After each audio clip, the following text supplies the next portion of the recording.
चलिए बेटा, हमारी प्रिंसिपल ऑफ सुपरपोजिशन की कहानी को हम थोड़ा सा और आगे बढ़ाते हैं। हमने देखा कि कैसे अगर दो से ज़्यादा चार्ज पार्टिकल्स पे तो वो किसी चार्ज पार्टिकल पर अगर फोर्सेस लगाते हैं तो नेट फोर्स निकालने के लिए हम इंडिविजुअल फोर्सेस को ऐड कर सकते हैं। और of course force vector quantity है तो एडिशन भी कैसे होगा, वेक्टोरियली होगा।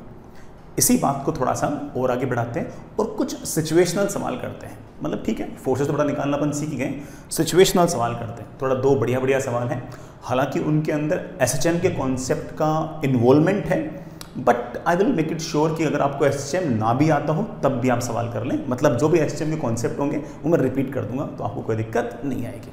चलें, बड़ा कहानी ऐसी है कि सवाल है बेटा, ये आपके पास वाई एक्सिस, ये आपकी एक्स एक्सिस। इस एक्स एक्सिस पर बड़ा एक चार्ज पड़ा है प्लस क्यू, बड़ा फिक्स्ड है। ये पड़ा है -a,0 पर। इसी तरह से बेटा यहां कहीं एक चार्ज और पड़ा है प्लस क्यू a,0 पर। ये भी फिक्स है बेटा, दोनों फिक्स हैं। इनको बेटा मान लीजिए कि अपने हिंज कर रखा है, ठीक है ना, ठोक रखा है इनको। ओरिजिन पर बेटा एक चार्ज पड़ा है प्लस स्मॉल क्यू और मास है बेटा m। सिर्फ और सिर्फ इलेक्ट्रोस्टैटिक फोर्सेस कंसीडर करने, कोई ग्रेविटी की वगैरह के फोर्सेस कंसीडर नहीं करने बेटा, और कोई फोर्स नहीं है, सिर्फ और सिर्फ इलेक्ट्रोस्टैटिक फोर्स है। तो मेरा पहला सवाल आपसे लिखना नहीं है, ऐसे जवाब देना है कि is this plus Q at equilibrium और नॉट। तो आप कहोगे सर इस क्यू चार्ज ने इस क्यू चार्ज पर फोर्स लगाया इधर की तरफ k(q)/a², इस क्यू चार्ज ने इस क्यू चार्ज पर फोर्स लगाया इधर की तरफ k(q)/a²। Of course the net force is 0, दोनों forces equal and opposite, net force is 0, so hence it is at equilibrium position। अब मेरा अगला सवाल कि बड़ा ये equilibrium position स्टेबल है या अनस्टेबल है। हो सकता है कि बच्चों को ना पता हो कि सर ये स्टेबल इक्विलिब्रियम क्या होती है और अनस्टेबल इक्विलिब्रियम क्या होती है, तो मैं उनको बता देता हूं। स्टेबल इक्विलिब्रियम बड़ा उसे बोलते हैं जहां से पार्टिकल को अगर मैं हल्का सा शिफ्ट करूं, हल्का सा मूव करूं, तो नेट फोर्स जो है वो शिफ्ट के अपोजिट आए और पार्टिकल को वापस लाने की कोशिश करे।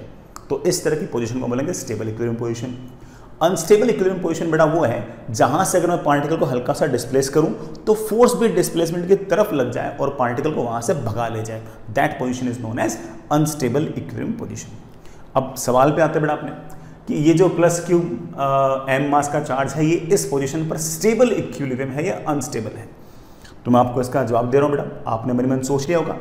इसका जवाब ये है कि बेटा ये पोजीशन स्टेबल भी है अनस्टेबल भी है। आप भी सोचोगे वैसे तो गड़बड़ी हो गई ना बेटा, गड़बड़ नहीं हुई है। स्टेबल है या अनस्टेबल है ये इस बात पर डिपेंड कर रहा है इस वाले सवाल के अंदर कि हम पार्टिकल को डिस्प्लेस किधर कर रहे हैं। सुनना मेरी बात, अगर मैं इस क्यू चार्ज को हल्का सा राइट में शिफ्ट कर दूँ, यहाँ कहीं ले आऊँ, तो इस क्यू चार्ज से डिस्टेंस घट जाएगी तो इसका रिपल्सिव फोर्स बढ़ जाएगा। Fair enough. इस क्यू चार्ज से डिस्टेंस बढ़ जाएगी तो रिपल्सिव फोर्स घट जाएगा। ये वाला फोर्स बढ़ा, ये वाला फोर्स छोड़ा, नेट फोर्स आएगा ऐसे। मतलब डिस्प्लेस किया राइट तो नेट फोर्स आ गया लेफ्ट। इस तरह के फोर्स को हम रिस्टोरिंग फोर्स भी कह सकते हैं, क्योंकि बेटा ये जो फोर्स है ये पार्टिकल की पोजीशन को रिस्टोर करने की कोशिश करता है और ये फोर्स ऑफ कोर्स बेटा पार्टिकल को वापस लाने की कोशिश करेगा और हम कहेंगे कि ये पोजीशन जो है ये स्टेबल इक्विलिब्रियम पोजीशन है। आपको सर ठीक है, बढ़िया बात है। सर अनस्टेबल कैसे हो सकती है बेटा? अनस्टेबल ऐसे हो सकती है कि मान लो इस पार्टिकल को मैंने वाई एक्सिस के अलोंग डिस्प्लेस कर दिया ऐसे, तो ये वाला क्यू चार्ज इस पर फोर्स लगाएगा ऐसे, ये वाला क्यू चार्ज इस पर फोर्स लगाएगा ऐसे। इस फोर्स का और इस फोर्स का ये वाला कंपोनेंट और ये वाला कंपोनेंट तो कैंसिल हो जाएगा और नेट फोर्स आ जाएगा ऊपर। डिस्प्लेसमेंट भी किया ऊपर, नेट फोर्स भी ऊपर, पार्टिकल तो भाग जाएगा। इसका मतलब एक्स एक्सिस के लॉन्ग अगर मूव कराता हूं तो पार्टिकल की वापस आने की टेंडेंसी है, कोशिश है, और वाई एक्सिस के लॉन्ग डिस्प्लेसमेंट करने पर बड़ा पार्टिकल को ऊपर डिस्प्लेस किया तो नेट फोर्स भी ऊपर लग गया और वो भाग जाएगा। थोड़ा मेरे पहले दो सवाल में फिर से रिपीट करता हूं। इज दिस पोजीशन स्टेबल और not? You said sir it is stable. मेरा दूसरा सवाल था बेटा it is stable equilibrium position और अनस्टेबल इक्विलिब्रियम पोजीशन। तो आपने कहा कि सर ये स्टेबल है अगर हम एक्स एक्सिस के लॉन्ग डिस्प्लेसमेंट करते हैं तो, और अनस्टेबल है अगर हम वाई एक्सिस के लॉन्ग डिस्प्लेस करते हैं तो। अब बेटा हमारा एक्चुअल जो न्यूमेरिकल सवाल है उस पर आते हैं बेटा। That is prove that if plus q is displaced slightly, बड़ा slightly को अंडरलाइन कर लेना, along x axis, बड़ा x axis मैं इसको बोल रहा हूँ, बड़ा ये y बोल देता हूँ, बड़ा ये x, slightly along x axis it will perform simple harmonic motion.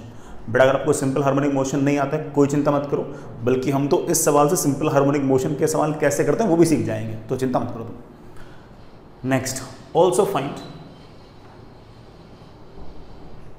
Time period of SHM। बड़ा सिंपल हार्मोनिक मोशन का टाइम पीरियड भी निकाल लिया। चलिए बेटा करते हैं सवाल। हमने क्या किया बेटा, इस पार्टिकल को हल्का सा थोड़ा सा एक्स एक्सिस के लॉन्ग डिस्प्लेस किया। जैसे बेटा थोड़ा सा एक्स एक्सिस के लॉन्ग डिस्प्लेस किया तो इस प्लस क्यू चार्ज से डिस्टेंस घटकर हो गई है a माइनस एक्स, और इस प्लस क्यू से डिस्टेंस बढ़कर हो गई है a plus x. Fair enough. अब इस प्लस क्यू चार्ज पर, प्लस स्मॉल क्यू चार्ज पर दो फोर्स हैं। बड़ा देखना कौन से फोर्स हैं। इस क्यू चार्ज ने इस पर इधर की तरफ एक फोर्स लगाया है। बड़ा जैसे मैं F1 कह रहा हूं, F1 की बड़ा वैल्यू यहां कहीं लिख दूं, that is K Q Q upon distance का स्क्वायर। प्यारे बच्चों what's the distance, a minus X का स्क्वायर। इसी तरह से बड़ा इस क्यू चार्ज ने इस क्यू चार्ज पर फोर्स लगाया है इधर की तरफ। बेटा मैंने इसको F2 लिख दिया। आपने बेटा नोटिस किया होगा इस बात को कि मैंने ये वाली एरो बड़ी दिखाई है, ये वाली एरो छोटी दिखाई है। मतलब कारण बताना बेटा, क्योंकि ये वाला फोर्स छोटा है बेटा, ये वाला फोर्स बड़ा है। बेटा मैं आपसे पूछूं F2 क्या लिखोगे, तो आप बोलोगे sir F2 is of course K Q Q upon बेटा a प्लस एक्स का होल स्क्वायर। कौन सा फोर्स बड़ा है, आप बोलो सर F1 बड़ा है और F2 छोटा है। तो इस पार्टिकल पर कुल मिलाकर जो नेट फोर्स है बेटा वो लेफ्ट में आ गया है। अगर बेटा किसी बच्चे को ना पता हो तो मैं बोल दूं कि SHM की पहली कंडीशन ही यही है कि आपने पार्टिकल को डिस्प्लेस किया राइट तो नेट फोर्स लगेगा लेफ्ट। ये कंडीशन फुलफिल हो चुकी है और आप कह सकते हो कि this net force is basically क्या बेटा, F1 माइनस F2। कोई दिक्कत तो नहीं बेटा, F1 इधर F2 इधर, तो इधर की तरफ नेट फोर्स आ गया F1 minus F2 and the value comes out to be बेटा K Q तो कॉमन है। बेटा देखना आपके पास क्या आ गया, 1 अपॉन a माइनस एक्स का whole square minus 1 upon a plus X का whole square, that is K Q बेटा नीचे आ जाएगा a square minus X square का होल स्क्वायर। बड़ा ऊपर इधर भी a स्क्वायर आएगा, इधर भी a स्क्वायर आ जाएगा, कैंसिल। इधर भी एक्स स्क्वायर, इधर भी x square, cancel. 2ax minus minus 2ax। तो बड़ा मैंने हल्की सी मक्कारी कर ली है, बड़ा सीधा लिख दिया ऊपर की तरफ 4ax। आप चाहो तो बड़ा पूरा सॉल्व कर लेना, वो बड़ा आप समझ ही गए होंगे। हमारे पास बड़ा फोर्स की वैल्यू आ गई है। अब बड़ा अगली बात सुना, किसी भी पार्टिकल के SHM की जो मैथमेटिकल कंडीशन है वो ये है कि फोर्स जो है वो डायरेक्टली प्रोपोर्शनल टू डिस्प्लेसमेंट होना चाहिए, डायरेक्टली प्रोपोर्शनल टू x होना चाहिए। आप बोलोगे सर x तो ऊपर भी है, x तो नीचे भी है। सर ऊपर वाला x तो जम रहा है, नीचे वाला x नहीं जम रहा। काश नीचे x ना होता तो मजा आ गया होता। तो आप बोलोगे सर आ जाएगा मजा, क्योंकि सवाल में हमें लिखा रखा है कि is displaced slightly, it means that x is very small and if x is very small I can assume an approximation कि x is very very small as compared to this a। और अगर x की बड़ा value a के सामने बहुत बहुत छोटी है तो इस a square minus X square को मेरे बच्चे क्या लिख देंगे कि सर a स्क्वायर ही मान लो इसको। तो और a स्क्वायर का स्क्वायर बड़ा क्या हो गया, a की पावर 4। ऊपर a है नीचे a की पावर 4 है, तो बड़ा एक a तो कैंसिल, a की पावर 3 फिर बच जाएगा। तो कुल मिलाकर मेरे बच्चों मेरे ख्याल से फोर्स की वैल्यू आ जाएगी बेटा, लिखाना 4 times K Q x upon बेटा जी a रेज टू पावर 3। बेटा a रेज टू पावर 4 की जगह a रेज टू पावर 3 क्यों लिखा पता है ना, ठीक है। ये आपके पास आ गया बेटा force, and force is directly proportional to x। बेटा SHM की सिर्फ और सिर्फ दो ही कंडीशंस हुआ करती थी, मैंने बेटा दोनों कंडीशंस प्रूव कर दी हैं। पहली कंडीशन की जो फोर्स है बेटा वो डिस्प्लेसमेंट के अपोजिट होगा और दूसरी की जो फोर्स है वो डायरेक्टली प्रोपोर्शनल टू डिस्प्लेसमेंट होगा। बेटा सवाल का पहला पार्ट तो आ गया है, पहले पार्ट में सिर्फ और सिर्फ प्रूव करना था, we had already proved it. अगला काम, सर टाइम पीरियड कैसे निकालें? टाइम पीरियड निकालने के लिए इस फोर्स को हमेशा लिख दिया करो कि this force is always equals to mass into acceleration.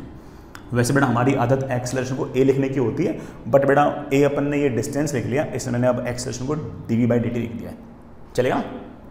तो बेटा जैसे मैंने इसको dv/dt लिखा, इससे मेरे पास dv/dt की वैल्यू आ गई। बेटा कितनी वैल्यू आ गई है?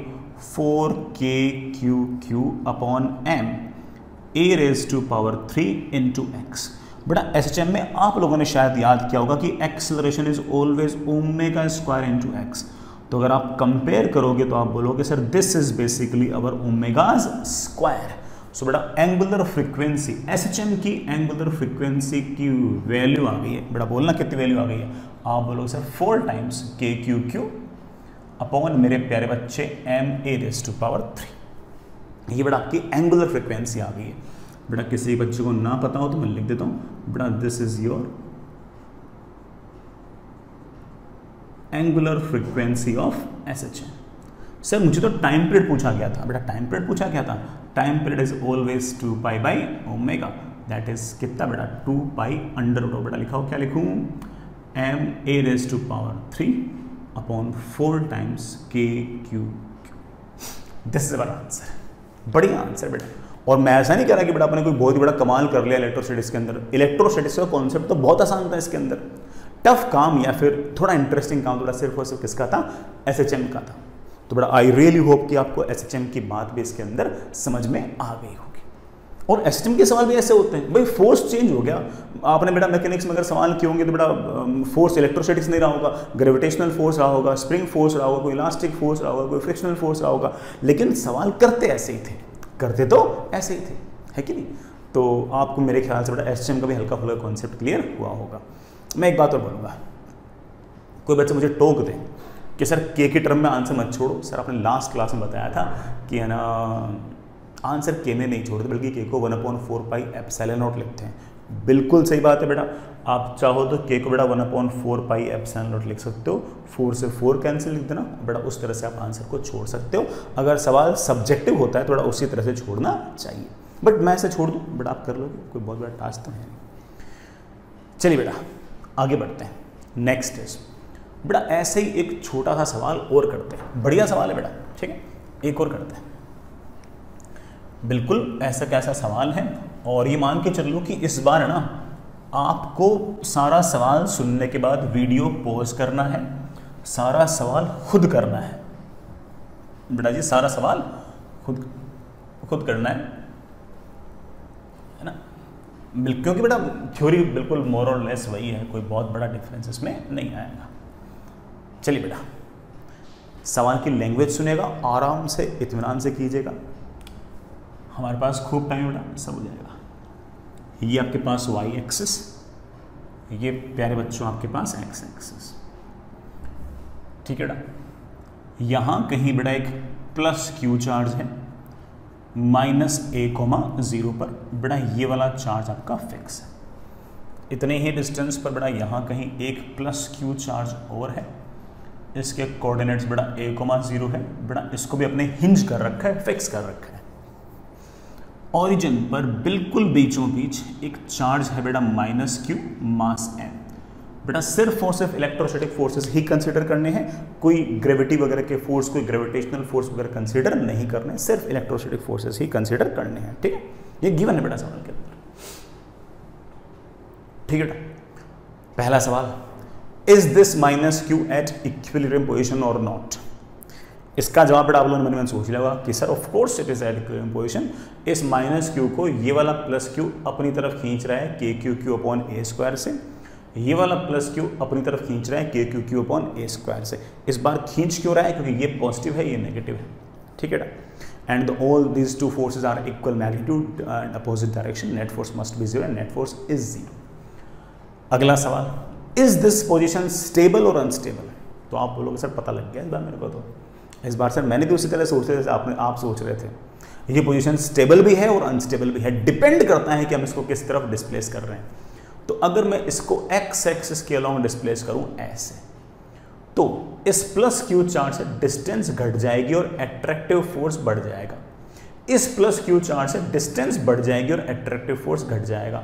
तो ये एट्रैक्टिव फोर्स कम है, ये एट्रैक्टिव फोर्स बड़ा है और नेट फोर्स आ गया इस तरफ। डिस्प्लेस भी क्या राइट में और नेट फोर्स भी राइट में। बड़ा पार्टिकल पलट कर वापस आएगा, भाग जाएगा, आप बोलो से भाग जाएगा। और अगर भाग जाएगा तो पक्की बात है कि स्टेबल इक्विलिब्रियम पोजीशन या अनस्टेबल, तो आप बोलोगे से पक्की बात है कि ये तो अनस्टेबल है for displacement along x axis. जरा वाई में चेक करो बेटा, कहीं वाई में कोई और लोचा हो। वाई में जरा चेक करना कि वाई में बेटा कोई और पंगा तो नहीं है। देख लेते हैं बेटा वाई के अलोंग मैंने इस माइनस क्यू चार्ज को यहां कहीं डिस्प्लेस कर दिया। इस माइनस क्यू चार्ज को ये वाला प्लस क्यू चार्ज अपनी तरफ खींचेगा ऐसे, ये वाला प्लस क्यू चार्ज भी इस माइनस क्यू को खींचेगा ऐसे। ये वाला फोर्स और ये वाला फोर्स मैग्नीट्यूड में सेम होंगे लेकिन डायरेक्शन में बेटा जी सेम नहीं है। आप बोलो सर ये वाला फोर्स और ये वाले फोर्स का ये वाला कंपोनेंट और ये वाला कंपोनेंट तो कैंसिल, लेकिन ये वाले कंपोनेंट ऐड हो जाएंगे और नेट फोर्स हो जाएगा नीचे की तरफ। डिस्प्लेसमेंट क्या ऊपर की तरफ, नेट फोर्स आ गया नीचे की तरफ। यही कहानी तब है जब मैं इस पार्टिकल को नेगेटिव वाई एक्सिस में नीचे ले गया, यहाँ ले आया। ये वाला प्लस क्यू खींचेगा ऐसे, ये वाला प्लस क्यू खींचेगा ऐसे। इस फोर्स का ये वाला कंपोनेंट और इस फोर्स का ये वाला कंपोनेंट, ये वाले कंपोनेंट्स को कैंसिल, नेट फोर्स आ गया ऐसे। और जो नेट फोर्स आ गया ऐसे बड़ा पार्टिकल को ऊपर लाने की कोशिश करेगा। डिस्प्लेसमेंट क्या ऊपर तो नेट फोर्स नीचे, डिस्प्लेसमेंट क्या नीचे तो नेट फोर्स ऊपर। क्या ये फोर्सेस को बड़ा रिस्टोरिंग फोर्स कह सकते हो? ऑफ कोर्स कह सकते हैं। क्या ये फोर्सेस बड़ा पार्टिकल को वापस लाने की कोशिश कर रहे हैं? यस, ला रहे हैं। क्या ये पोजीशन स्टेबल इक्विलिब्रियम पोजीशन है? Yes, for displacement along Y axis. थोड़ा मेरा आपसे सवाल ये है कि अगर मैं ये सवाल बनाना चाहता हूँ कि ये पार्टिकल एसएचएम करेगा नहीं करेगा, तो किस तरफ करने की संभावना है, एक्स के लॉन्ग या वाई के लॉन्ग? तो आप बोलोगे सर एक्स के लॉन्ग तो डिस्प्लेस के भाग जाएगा, क्या है एसएचएम। सर वाई के लॉन्ग लग रहा है कि ये सिंपल हार्मोनिक मोशन कर सकता है। तो बड़ा सवाल लिखिए आप, prove that if plus Q, sorry बेटा प्लस क्यू नहीं minus Q, minus small Q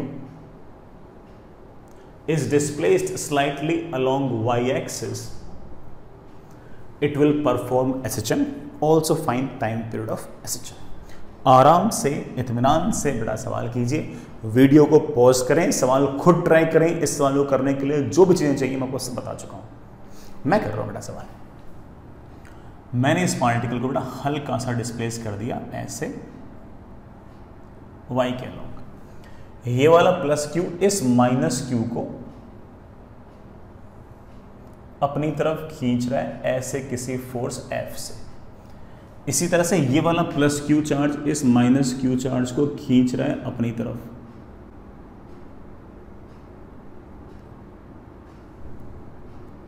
किसी फोर्स F से। सर ये दोनों फोर्स बराबर क्यों रखे? जितना चार्ज बढ़ा ये उतना चार्ज ये, जितने डिस्टेंस ये उतने डिस्टेंस ये। ये डिस्टेंस आप जानते हो ना कितनी आएगी, root of A square plus Y square. ये डिस्टेंस भी बड़ा कितनी आएगी, root of A square plus Y square. तो बड़ा फोर्सेस के मैग्नीट्यूड्स तो सेम आने तय है। आगे चल बेटा, let's say this angle is theta, बड़ा this angle also comes out theta. तो ये वाला एंगल 90 माइनस थीटा, ये वाला एंगल 90 माइनस थीटा, ये वाला एंगल आपके पास फिर से थीटा, ये वाला एंगल फिर से आपके पास थीटा। एफ के बेटा दो कंपोनेंट आएंगे। जो कंपोनेंट एफ का इधर आएगा बेटा, this is F cos theta. इस एफ का इधर जो कंपोनेंट आएगा बेटा, that comes out to be F cos theta. और इस एफ का कंपोनेंट जो वाई एक्सिस के अलोंग आएगा बेटा, that will be F sine theta. F का इधर की तरफ जो कंपोनेंट आएगा बेटा, दैट विल बी एफ का sine theta, and that comes out with 2f sign theta. बेटा this f cos theta and f cos theta will cancel out and the net force is beta vertically downwards and this 2f sin theta is your net force। क्या बेटा ये net force SHM की पहली condition को fulfil कर रहा है क्या? आप बोलोगे हाँ सर याद आ रहा है, पहली कंडीशन ये थी कि डिस्प्लेसमेंट पे ऊपर तो नेट फोर्स है, नीचे सर कर रहा है, फुलफिल कर रहा है। काश दूसरी भी कर जाए, भगवान पर भरोसा रखो कर जाएगी। ठीक है बेटा, नेट फोर्स आ रहा है नीचे की तरफ। ये जो नेट फोर्स बेटा नीचे की तरफ आ रहा है, इसको मेरे बच्चे एक नाम से और भी जानते हैं, अरे बेटा जी मैंने क्या नाम बता रखा है इसका, रीस्टोरिंग फोर्स। बेटा ये रीस्टोरिंग शब्द कहाँ से आया, क्योंकि ये पार्टिकल की एक्चुअल पोजीशन को रिस्टोर करने की कोशिश करता है। And this restoring force is बेटा 2f sin थीटा। लिखते हैं बेटा, लिखते हैं 2f। f क्या है, इसने इस पर कितना फोर्स लगाया, k q अपॉन डिस्टेंस का स्क्वायर। प्यारे बच्चों डिस्टेंस कितनी है, root of a square plus X square, उसका स्क्वायर क्या आएगा, a square plus X square. Sir minus Q क्यों नहीं लिखा बेटा, माइनस तो सिर्फ और सिर्फ ये रिप्रेजेंट कर रहा था कि ये वाला प्लस क्यू इस माइनस क्यू को खींच रहा है, बाकी तो हो ही गया। मैग्नीट्यूड तो ये आएगा इनटू साइन थीटा। बेटा sine theta is of course perpendicular upon hypotenuse, perpendicular है y और हाइपोटेनस है root of a square plus Y square. Sorry बेटा यहाँ पर a square plus X square नहीं है बेटा, a square plus Y square है, माई फॉल्ट। बेटा देखना आपके पास फोर्स की वैल्यू क्या आ गई, बेटा फोर्स की वैल्यू आ गई 2kq अपॉन मेरे प्यारे बच्चे a square plus Y square की पावर 3/2। डिस्प्लेसमेंट कितना है, y। क्या force directly proportional to y है क्या, आप बोलोगे ना सर, y तो ऊपर भी है सर, y तो नीचे भी है। काश नीचे y ना होता तो हम बोल पाते कि net force directly proportional to displacement है। काश नीचे y ना होता, जरूर सवाल में ऐसा कोई हिंट दे रखा हो कि हम नीचे वाले y को उड़ा सकें। आप बोलोगे हाँ सर बिल्कुल हिंट दे रखा है कि हमने डिस्प्लेसमेंट स्लाइड किया है, थोड़ा सा किया है। It means that I can assume that कि y is very very small as compare to a। और ऐसा है तो बेटा मैं इसको लिख सकता हूँ 2 times kq a square plus Y square can written as a square because y is very very small, और a स्क्वायर की पावर 3/2 बेटा मेरे ख्याल से हो गया a क्यूब। ले बेटा हमारा पहला काम तो हो गया है कि SHM हैज बीन प्रूव्ड। अगला स्टेप सर टाइम पीरियड भी निकालना है। बेटा निकालते हैं टाइम पीरियड। टाइम पीरियड निकालने के लिए net force is always equals to mass. बेटा इसका मास कितना रखा है m इंटू एक्सेलरेशन। मेरे प्यारे बच्चों व्हाट्स द एक्सेलरेशन, अरे सर वही तो निकालना है। बेटा एक्सेलरेशन वैसे हम a लिखते हैं, मैं जानबूझ के a नहीं लिख रहा क्योंकि बेटा a तो हम इस डिस्टेंस के लिए यूज कर चुके हैं, तो मैंने उसको dv/dt लिख दिया, कोई फर्क नहीं पड़ रहा हम कौन सा को इंटीग्रेट कर रहे हैं बेटा, ठीक। तो मेरे पास एक्सेलरेशन की बेटा वैल्यू आ गई है। बेटा बताना एक्सेलरेशन की वैल्यू क्या आ गई आपके पास, that is 2 times kq upon ma³ into y। बेटा this is your accelerations magnitude.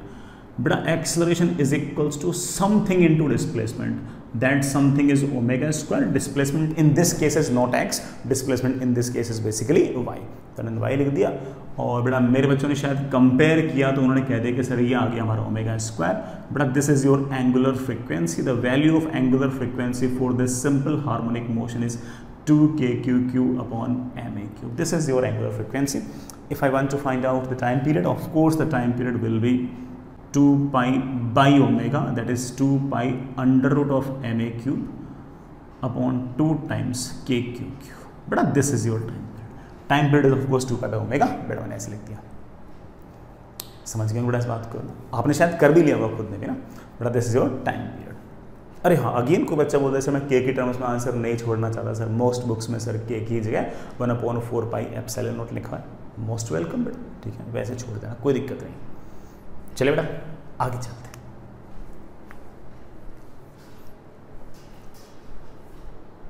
चलिए बेटा आगे बढ़ते हैं। एक सवाल है बेटा, थोड़ा है तो प्रिंसिपल ऑफ सुपरपोजिशन पर ही, बट थोड़ा सा 3D के अंदर है।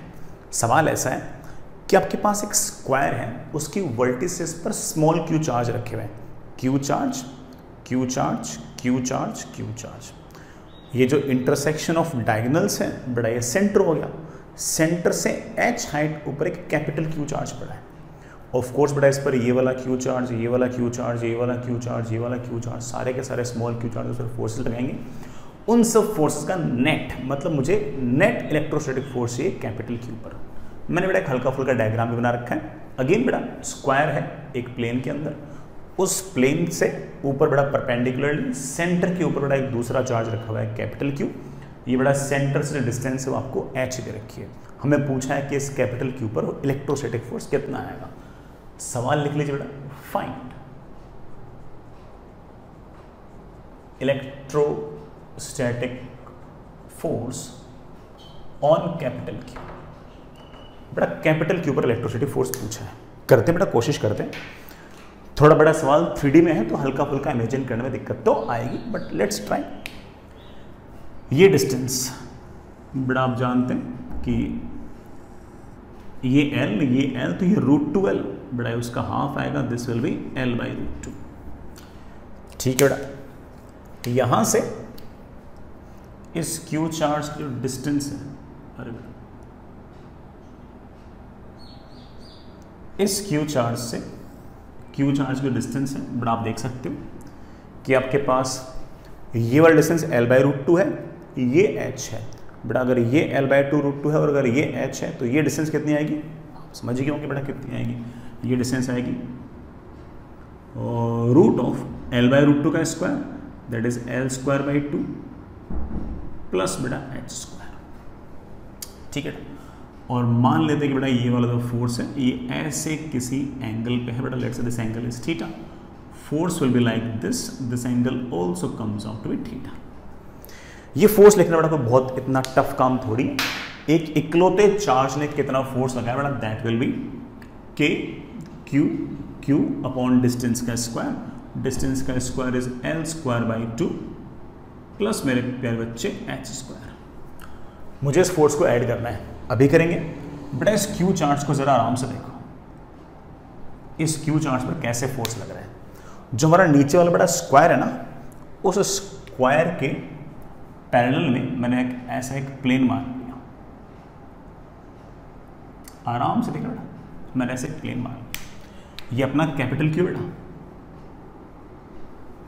इस कैपिटल क्यू पर इस स्मॉल क्यू चार्ज ने बेटा कुछ ना कुछ फोर्स लगाया, and the force is like this. Let's say the force is F and this angle is theta. इस फोर्स बेटा दो कंपोनेंट आएंगे, as you can see that बेटा कौन से कंपोनेंट आएंगे। इस तरफ आपके पास कंपोनेंट आएगा F sin थीटा, और ऊपर की तरफ बेटा आपके पास कंपोनेंट आएगा बेटा, that will be of course F cos theta, F cos theta. इसी तरह से बेटा ऑफ कोर्स है ना, चारों के जो चार पार्टिकल्स हैं बेटा वो इसके ऊपर फोर्सेस लगाएंगे। जैसे बेटा इसने लगाया बेटा वैसे ही ये भी फोर्स लगाएगा बेटा, वैसे ये भी फोर्स लगाएगा, वैसे ये भी फोर्स लगाएगा। जो ये वाला चार्ज पार्टिकल बेटा उसका फोर्स आएगा ऐसे, उसके अगेन बेटा दो कंपोनेंट आएंगे, F cos थीटा ऐसे आएगा और F sin थीटा ऐसे आएंगे। तो उसके बेटा कंपोनेंट्स इस तरह से आएंगे, ऊपर की तरफ आपका F cos थीटा आएगा और इस तरफ बेटा आपका F sin थीटा आएगा। ऊपर की तरफ F cos थीटा आएगा, तो बेटा मैंने ऊपर की तरफ अब लिख दिया 2F cos थीटा। ठीक है ना, अब मैं इस चार्ज की बात करता हूँ, सुनना बेटा। अगेन ये हो गया। अब इस चार्ज की वजह से इस क्यू चार्ज पर फोर्स बेटा, फोर्स तो उतना ही आएगा, उसके दो कंपोनेंट आएंगे, ऊपर की तरफ आएगा F cos थीटा, इधर की तरफ आएगा F sin थीटा। तो उसकी वजह से बेटा फोर्स आएंगे इस तरह से बेटा, this will be F sin theta. ऊपर की तरफ बेटा फिर से आएगा F cos थीटा, बेटा this force will be again 3F cos theta. Last बेटा कौन सा बच गया अपना, लास्ट बेटा बच गया अपना ये वाला, इस वाले कॉर्नर पर जो चार्ज पार्टिकल पड़ा है उसने इस चार्ज पार्टिकल पर फोर्स लगाया होगा ऐसे। ठीक है ना, अगेन बेटा उसके दो कंपोनेंट आएंगे, जो दो कंपोनेंट आएंगे that will something like this, कि ऊपर की तरफ तो आएगा 4F cos थीटा और इधर की तरफ आएगा बेटा आपका F sin theta, oh sorry this is 4F cos theta और ये आएगा आपके पास F का sin थीटा। तो चारों चार्ज पार्टिकल ने बाय सिमेट्री बेटा डिस्टेंसेस बराबर थी, तो फोर्स के मैग्नीट्यूड सेम थे, एक एक कंपोनेंट कैंसिल होते गए और एक एक कंपोनेंट आपके जुड़ते गए।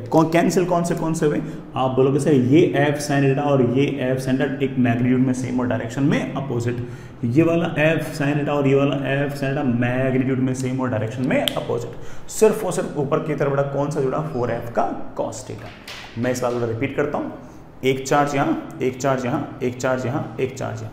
इस चार्ज पार्टिकल ने इस चार्ज पार्टिकल ने ऊपर वाले चार्ज पार्टिकल फोर्स लगाया ऐसे, उसके दो कंपोनेंट F cos थीटा ऐसे, F sin थीटा ऐसे। इस चार्ज पार्टिकल ने फोर्स लगाया ऐसे, उसके दो कंपोनेंट, एक कंपोनेंट ऐसे और एक कंपोनेंट ऐसे। ये वाला कंपोनेंट क्या हो गया, कैंसिल। इसी तरह से हम सारे के सारे कंपोनेंट्स देख सकते हैं कि हॉरिजॉन्टल प्लेन वाले कंपोनेंट्स कैंसिल हो जाएंगे और वर्टिकल वाले कंपोनेंट्स आपके एड ऑन हो जाएंगे। तो अगेन बड़ा इस बात को फिर से रिपीट करता हूँ, ये डिस्टेंस आपके पास बेटा L/√2 है बेटा, ये हाइट आपके पास h है, यहां पर एक स्मॉल q चार्ज रखा हुआ है बेटा, यहां पर आपके पास एक कैपिटल Q चार्ज रखा हुआ है, फोर्स लग रहा है बेटा ऐसे F, और लेट्स से बेटा this angle is theta, so बेटा this angle also comes out to be theta. इसी तरह से बेटा जी बाकी जो चार्ज पार्टिकल्स उन्होंने फोर्स ऐसे लगाए, F कोस्टा हर बार ऐड होता गया और F साइन जो है बेटा पेयर बना के लगातार कैंसिल होता गया, तो हमारे पास जो नेट फोर्स आया है बेटा ऊपर की तरफ बेटा दैट इज 4F का cos theta, that is 4 times बेटा F कितना है, यू कुड से कि sir F is KQQ upon L²/2 plus H² into cos theta. बेटा cos theta is always base upon hypotenuse, बेटा base is H and hypotenuse is root of L²/2 plus H²। कुल मिलाकर बेटा हमारे पास force की value आ गई बेटा, कितने फोर्स की वैल्यू आ गई, 4 times KQQH upon L²/2 plus H² की पावर 3/2। ये बेटा अपने फोर्स की वैल्यू। थोड़ा ठीक है, थोड़ा 3D का सवाल था बेटा, और है ना इसमें थोड़ा इस बात को इमेजिन करना हल्का सा मुश्किल था कि बेटा कैसे एक कंपोनेंट ऐड हो रहा है और बेटा एक कंपोनेंट आपका प्लेन में आ रहा है, जो प्लेन में कंपोनेंट आ रहे हैं बेटा वो ऐसे ऐसे ऐसे ऐसे लगातार कैंसिल आउट हो जाएंगे और आपके पास बेटा नेट फोर्स जो आएगा बेटा वो सिर्फ और सिर्फ 4F का cos थीटा आएगा and the value comes out like this. चलिए बेटा आगे चलते हैं, एक सवाल और करते हैं। अगेन बेटा है तो प्रिंसिपल ऑफ सुपरपोजिशन का ही, बट कंटिन्यूस बॉडी है। अभी तक बेटा हमने ऐसे डिसकंटिन्यूस बॉडीज देखी, एक पार्टिकल है फिर दूसरा पार्टिकल है, इसने कितना फोर्स लगाया इसने कितना फोर्स लगाया वगैरह वगैरह। अगर कोई बॉडी पूरी कंटिन्यूस हो तो उस केस में हमें प्रिंसिपल ऑफ सुपरपोजिशन कैसे यूज करना है, चलिए देखते हैं।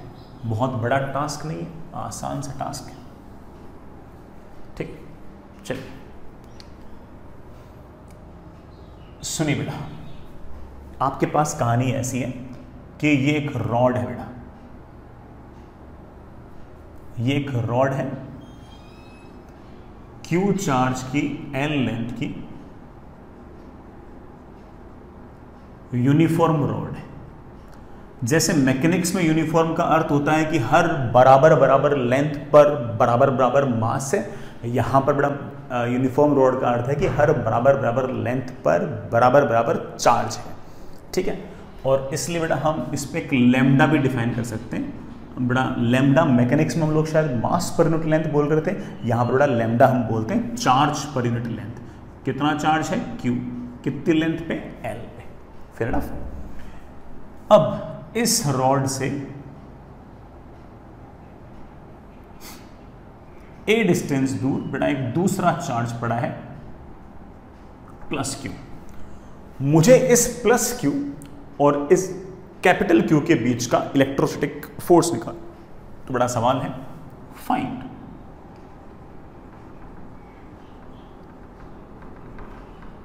Electrostatic force between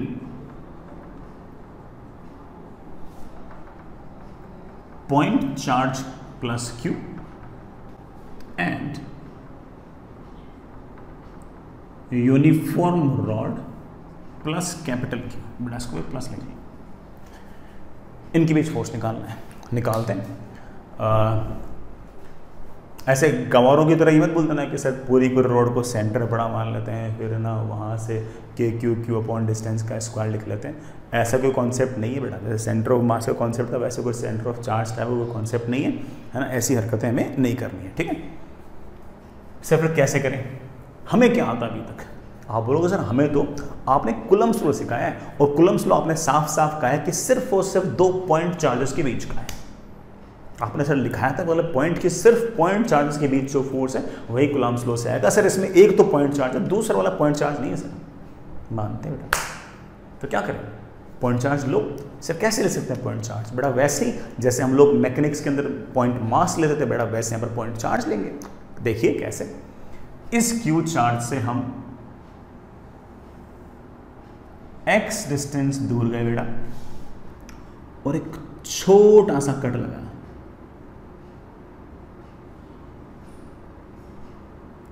dx width होगा। इस dx विड्थ का जो छोटा सा एलिमेंट है इसके पास बेटा बिल्कुल छोटा सा चार्ज होगा, और जो बिल्कुल छोटा सा चार्ज होगा उसमें लिख दूंगा dq। d stands for small, छोटा सा चार्ज है dq। सर कैसे लिखें इसको? बेटा इसको लिखने की दो स्टाइल है। एक तो ये कि यहां पर चार्ज प्रति unit length, charge per unit length multiplied by इसकी लेंथ। बेटा इसकी लेंथ है कितनी? dx। या यूनिटरी मेथड से कि l लेंथ पर चार्ज फैला हुआ है q, तो dx लेंथ पर कितना चार्ज फैला होगा? q upon l into dx। What ever the you wish, जैसे लिखना चाहो वैसे लिखता हूं। इस लेमडा की बेटा वैल्यू हम पहले जानते हैं, that is q by l into dx। भले ही इतनी बड़ी रॉड की वजह से मुझे q चार्ज पर फोर्स लिखना ना आता हो, लेकिन एक छोटे से पॉइंट चार्ज और इस पॉइंट चार्ज के बीच इलेक्ट्रोस्टैटिक फोर्स को लिखना तो हमें आता है। ये पॉइंट चार्ज इस पॉइंट चार्ज पर चिन्ना सा फोर्स लगाएगा, चिन्ना सा है इसलिए मैंने df लिख दिया है, और उसकी वैल्यू है कि इसका चार्ज dq मल्टीप्लाइड बाय इसका charge q divided by distance का स्क्वायर। dq में लिखना आता है, that is k q by l into dx। बड़ा x स्क्वायर पहले से ही, ये छोटा सा फोर्स df आ गया। आप जानते हो इकलौता ये छोटा सा चार्ज ही नहीं है जो इस पर फोर्स लगाएगा, ऐसे तो हजारों करोड़ों अरबों खरबों छोटे छोटे चार्ज जो इस पर फोर्स लगाएंगे। वो चार्ज यहाँ भी है, यहाँ भी है, यहाँ भी है, यहाँ भी है, यहाँ भी है, यहाँ भी है, यहाँ भी है, यहाँ भी है, यहाँ भी है, यहाँ भी है, यहाँ से यहाँ तक ऐसे छोटे छोटे चार्ज खूब सारे हैं, और वो सारे के सारे इस पर फोर्स लगा रहे हैं। अच्छी बात यह है, मतलब आसान करने के लिए अच्छी बात यह है कि यहां पर जितने भी चार्ज होंगे सब ने इस पर फोर्स सेम डायरेक्शन में लगाया है, तो इस कारण कम से कम जोड़ना तो आसान होगा। अगर डायरेक्शन अलग अलग हो तो बेटा फिर से हमें वेक्टर का ध्यान रखना पड़ता, कंपोनेंट लेने पड़ते।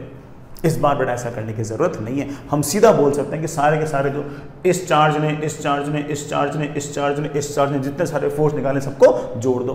जोड़ना मतलब summation, summation means integration. So I could easily say that the net force will be integration of df, that is k constant, q constant, q constant, l constant, dx upon x square.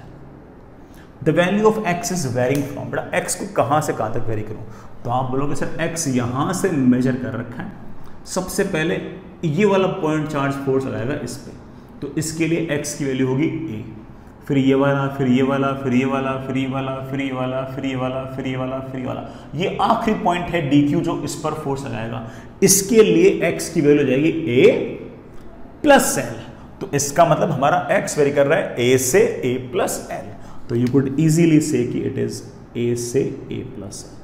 Very small integration, very easy integration, that is k q upon l into बेटा what is the integration? I think integration is -1 upon x, बेटा ये वाला integration आता है ना, from कहाँ से कहाँ तक बेटा a से a प्लस l, लिमिट लगाई तो मेरे पास आ गया k q upon l into बेटा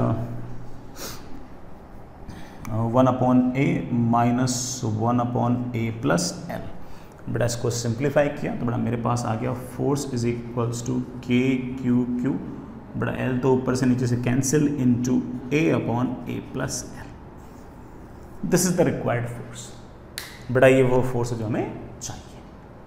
I hope you get the point. बेटा ये अपना फोर्स, अच्छा बेटा बढ़िया, ये हमारा फोर्स है। तो जब भी बेटा इस तरह से कंटिन्यूस बॉडी हो तो बेटा फोर्स निकालने में हमें हो सकता है कि बेटा इंटीग्रेट वगैरह करना पड़े, और कोई बहुत इतना टफ इंटीग्रेशन है भी नहीं। चलिए बेटा आगे चलते हैं, एक सवाल और करते हैं बेटा। ऐसे प्रिंसिपल ऑफ सुपरपोजिशन का सवाल नहीं है, लेकिन सवाल के अंदर इन्वॉल्वमेंट जो है बेटा वो थोड़ा सा मीडियम के चेंज का है कि मीडियम चेंज होगा तो क्या फर्क पड़ेगा, तो उसको भी बेटा हम देखते हैं, है ना। चलिए बेटा देखते हैं। सवाल ऐसा बेटा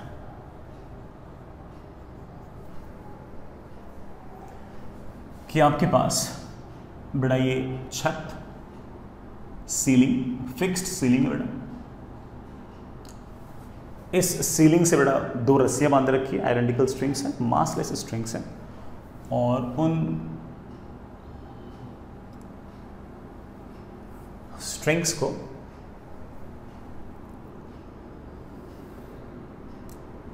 के सिरों को बड़ा हमने से किसी क्यू चार्ज से बांध रखा है। एक चार्ज बड़ा यहाँ बांध रखा है, दूसरा बड़ा चार्ज यहाँ बांध रखा है। दोनों आइडेंटिकल चार्ज है बेटा, दोनों आइडेंटिकल हैं, तो अगर वो चार्ज पॉजिटिव तो बेटा ये वाला चार्ज भी पॉजिटिव। आइडेंटिकल चार्जेस आइडेंटिकल हैं तो रेपेल करेंगे, रेपेल करेंगे तो ऑफकोर्स बेटा ऐसे दूर चलेंगे, दूर चलेंगे ऐसे। और अभी बेटा दोनों के दोनों जो चार्ज हैं बेटा वो इक्विलिब्रियम पे है। दीज आर बेटा आइडेंटिकल, बेटा लिखने की जरूरत है नहीं बेटा मेरे ख्याल से, massless identical strings and these two charges are at equilibrium in this state. Equilibrium of course means beta they are at rest and they are having the net force to be 0, acceleration to be 0. ठीक है, fair enough. इन charges की जो mass density है बेटा, mass density मतलब मास per unit volume. मैंने बेटा जानबूझ के मास डेंसिटी बोला क्योंकि बेटा अगर मैं यहाँ पर सिर्फ डेंसिटी बोल दूंगा तो मेरे बच्चे हल्के से कंफ्यूज हो सकते हैं, है ना। मैकेनिक्स में अगर मैंने कभी डेंसिटी बोलते तो मेरा बच्चा सिर्फ और सिर्फ एक ही अर्थ निकालता है कि सर मास पर यूनिट वॉल्यूम। यहाँ पर अगर मैं डेंसिटी बोलता हूँ मेरा बच्चा दो अर्थ निकाल सकता है कि सर मास पर यूनिट वॉल्यूम या चार्ज पर यूनिट वॉल्यूम। तो मैंने जानबूझ के बेटा क्या बोला, मास डेंसिटी मतलब मास पर यूनिट वॉल्यूम। तो ये जो आपके चार्जेस है ना, ये जो आपके पॉइंट चार्जेस है ना, इनकी मास डेंसिटी मैंने आपको रो दे रखी है, गिवन है बेटा। इनका mass per unit volume is given as rho, ठीक है ना। अब सवाल ये है कि अगर मैं इस सारे के सारे अरेंजमेंट को किसी लिक्विड के अंदर डुबो दूं, पूरे को सबमर्ज कर दूं लिक्विड के अंदर, तो चार्ज पार्टिकल्स की इक्विलिब्रियम पोजीशन चेंज नहीं होती। मतलब अभी इस पोजीशन पर अगर दोनों के दोनों चार्ज पार्टिकल इक्विलिब्रियम पे हैं तो उस लिक्विड के अंदर डुबाने के बावजूद बेटा ये इन्हीं पोजीशंस पर इक्विलिब्रियम में रहेंगे। हालांकि अंतर 50 तरह के आ रहे होंगे, अंतर थोड़ा खूब सारे आ रहे हैं। मीडियम चेंज हो गया तो इलेक्ट्रोस्टैटिक फोर्स भी चेंज हो गया, लिक्विड में अगर डुबो दोगे तो एक बॉयंसी फोर्स भी आ जाएगा। तो हो सकता है बेटा तरह तरह के डिफरेंसेस आ जाएं, लेकिन ये है कि बेटा जो इक्विलिब्रियम पोजीशन पहले थी वही इक्विलिब्रियम पोजीशन बाद में है। मतलब जितना एंगल पहले था उतना एंगल बाद में है वर्टिकल के साथ। तो मैं ये कहना चाह रहा हूं कि इफ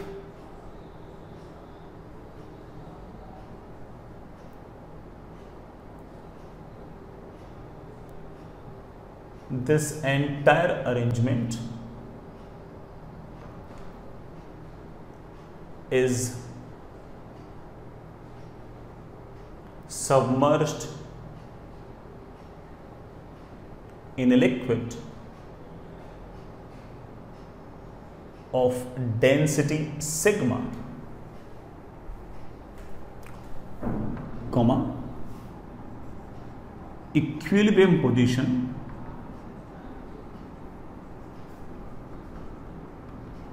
remains unchanged। बड़ा इक्विलिब्रियम पोजीशन जो पहले थी बेटा वही बाद में, कोई बात नहीं। फाइंड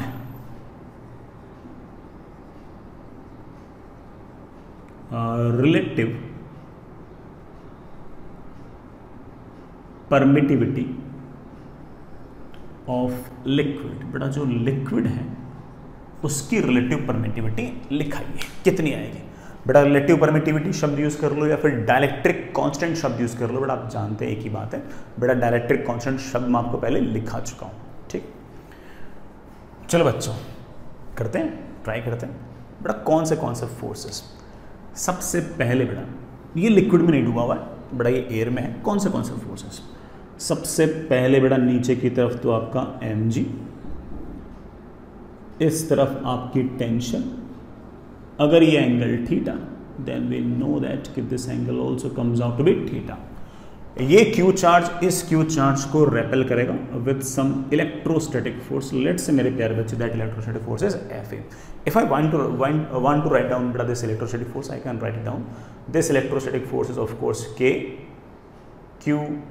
Q अपॉन बेटा जो भी डिस्टेंस है उसका स्क्वायर। लिखना नहीं बेटा, मैं तो बोल रहा हूँ कि अगर लिखना चाहूँ तो लिख सकता हूँ। क्या इक्वेशंस बनी, आप बोलोगे सर इक्वेशन ये बनी कि अगर ये वाला चार्ज पार्टिकल अगर इक्विलिब्रियम पे है, इट ऑब्वियसली मींस दैट कि ऊपर का फोर्स बराबर नीचे का फोर्स, लेफ्ट का फोर्स बराबर राइट का फोर्स। ऊपर का फोर्स देखना पड़ा, ऊपर का फोर्स कौन सा है, आई थिंक बेटा ऊपर का फोर्स तो है टी कॉस थीटा, नीचे का फोर्स है एम जी, लेफ्ट का फोर्स बेटा लेफ्ट का फोर्स है टी का साइन थीटा और राइट का फोर्स है एफ ई। हमारे पास बड़े आराम से इक्वेशंस आ गई इक्विलिब्रियम की। कौन से इक्वेशंस आ गई बेटा कि T cos theta should be equal to M G and T sine theta should be equal to F E. दोनों को डिवाइड किया तो हमारे पास इक्वेशन आ गई कि tan theta is equals to F E upon M G. Let's say बेटा this is my equation number 1। ये बेटा मेरे काम आ सकती है। काम क्या आ सकती है कि बेटा थीटा जो पहले था बेटा वही थीटा बाद में रहता है डुबोने के बाद। अब डिस्कस करते हैं कि डुबोने के बाद क्या होगा। चलो करते हैं डिस्कस। आपने जब सारे के सारे अरेंजमेंट को एक ऐसे लिक्विड के अंदर डुबो दिया, ऐसा लिक्विड जिसकी खुद की डेंसिटी सिग्मा है और रिलेटिव परमिटिविटी एप्सिलॉन आर है, यही तो निकालनी है। तो बताओ क्या अंतर पड़ेगा। ये एफबीडी बेटा आपने बना ली पहले वाली लिक्विड डुबोने से पहले की, अब बना रहे हैं हम लिक्विड डुबोने के बाद। देखते बेटा कौन से फर्क पड़ेंगे। पहली बात बड़ा टेंशन चेंज आएगी, let's say T dash, I don't know, उसके दो कंपोनेंट आएंगे, टी डैश का कॉस थीटा, टी डैश का साइन थीटा। एम जी पहले भी लग रहा था, एम जी अब भी लगेगा। ये दोनों क्यू चार्ज एक दूसरे को अब भी रेपेल करेंगे और ये सेपरेशन उतने का उतना ही है। उतने का उतना क्यों है? क्योंकि बेटा सवाल में लिखाया हुआ है कि जो इक्विलिब्रियम पोजीशन पहले थी वही इक्विलिब्रियम पोजीशन बाद में है। ठीक है, लेकिन कोई तो फर्क पड़ेगा। आप बोलोगे हाँ सर, नया वाला इलेक्ट्रोस्टैटिक फोर्स आएगा एफ ई डैश, लिखते हैं कितना आएगा। एफ ई डैश की वैल्यू होगी K dash Q Q upon R square. I really hope बेटा के डैश का तुम अर्थ समझ गए होंगे। के डैश मतलब इस मीडियम के अंदर के की वैल्यू क्या होगी। मेरे बच्चों को याद है कि इस मीडियम में के की वैल्यू होगी, के की वैल्यू एयर में कितनी है डिवाइडेड बाई एप्सिलॉन आर। बड़ा हमने थ्योरी में देख रखा है कि जैसे अगर किसी लिक्विड के अंदर डुबाओ कि जिसकी permittivity relative permittivity epsilon R है या फिर डाइलेक्ट्रिक कांस्टेंट एप्सिलॉन आर है, तो आपका जो के है बड़ा उसकी वैल्यू के अपॉन एप्सिलॉन आर हो जाएगी। और इस कारण से बाकी सब चीज़ें तो वैसे की वैसी हैं, चार्जेस भी वही हैं, सेपरेशन भी वही है, तो फोर्स भी आपका बड़ा 1 अपॉन एप्सिलॉन आर टाइम्स हो जाएगा। तो ये वाला जो फोर्स है आपके पुराना वाला जो फोर्स था that divide by epsilon R हो गया। तो ये जो फोर्स है बड़ा ये हो गया पुराना वाला force divide by epsilon R. एक अंतर और पड़ेगा, याद करो बड़ा कौन सा अंतर पड़ेगा। अगला अंतर पड़ेगा बड़ा आपके बॉयंसी फोर्स का। इस चार्ज पार्टिकल पर ऊपर की तरफ बड़ा एक बॉयंसी फोर्स भी लगेगी। अगर आपको बॉयंसी फोर्स लिखने नहीं आती है तो थोड़ा सा इत्मीनान से लिखा देता हूँ, बस थोड़ा इत्मीनान से। अगर लिखनी आती है तो बड़ा ठीक है ना, आप आगे बढ़ें। किसी बच्चे को ना लिखनी आती तो मैं उसे लिखना सिखा रहा हूँ। बॉयंसी फोर्स आर्किमिडीज के हिसाब से it is always equals to mass of the displaced liquid into G. कि इस चार्ज पार्टिकल ने जितने लिक्विड को डिस्प्लेस किया है उसका वेट लिख दो, वही हमारे बॉयंसी फोर्स के बराबर है। इस जगह अगर लिक्विड आता तो उसका मास कितना होता? उसका मास होता लिक्विड की तो डेंसिटी सिग्मा, लेकिन वॉल्यूम किसका? इस सॉलिड का वॉल्यूम इनटू जी। सर वॉल्यूम दिया हुआ नहीं इस चार्ज पार्टिकल का। बेटा वॉल्यूम नहीं दिया हुआ तो एक काम करता हूं, चार्ज पार्टिकल का mass divide by charge particle की डेंसिटी। चार्ज पार्टिकल की मास डेंसिटी, बेटा चार्ज पार्टिकल की मास डेंसिटी में गिवन है रो। बढ़िया लिख दिया बेटा, बनेगा, मचा दिया अपन ने तो। चलिए बेटा क्या इक्वेशन बनेगी मैं एक बार फिर से दिखाया था। बड़ा एक बार मैं फिर से दिखाया था, मुझे हल्का सा बड़ा जगह चाहिए होगी डायग्राम बनाने के लिए, तो बड़ा थोड़ा सा स्पेस बना लेता हूँ। डायग्राम तो बन गया।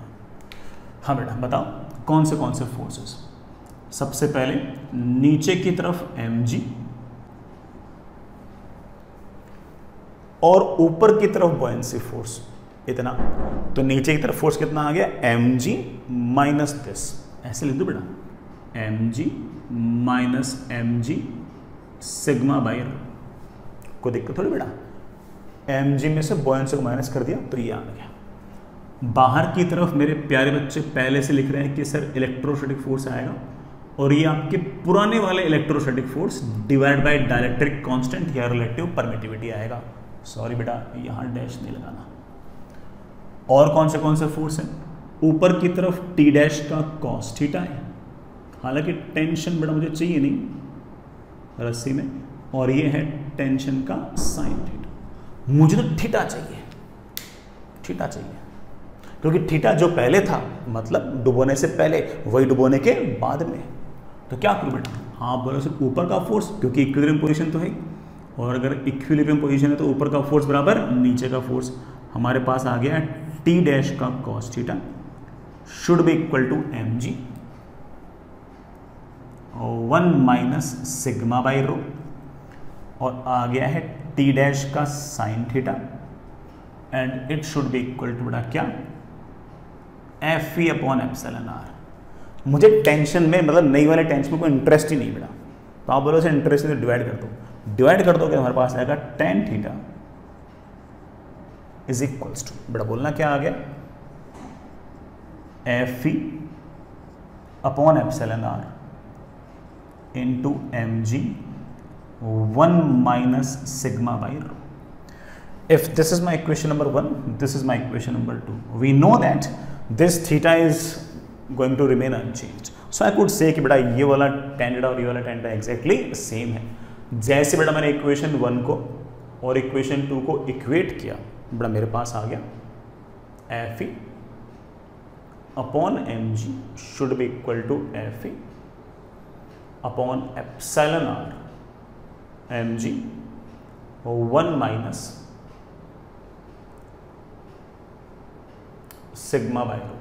Fe mg सब बड़ा आपके कैंसिल हो गए।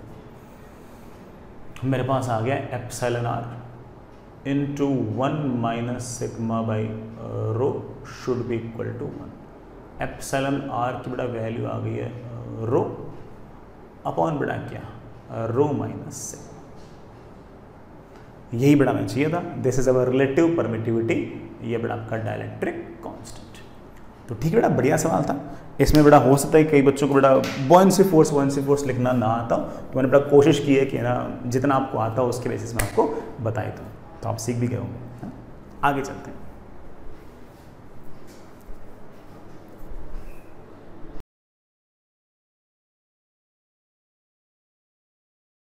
चलिए बेटा, next is electric field. Electric field अपने आप में वो एक ऐसा रीजन है, ऐसा स्पेस है, जिस रीजन में, जिस स्पेस में किसी चार्ज पार्टिकल या चार्ज सिस्टम की वजह से इलेक्ट्रिक इफेक्ट्स प्रोड्यूस हो सकते हो। वो सारा इलाका, वो सारा क्षेत्र, वो सारा स्पेस, वो सारा रीजन जिसके अंदर कोई चार्ज पार्टिकल या चार्ज सिस्टम इलेक्ट्रिक इफेक्ट्स को प्रोड्यूस कर सकता हो, that entire region, that entire space is known as electric field. That's it, बिल्कुल सिंपल सी बात है। तो बड़ा एक छोटी सी लाइन लिखिएगा, electric field is a region or space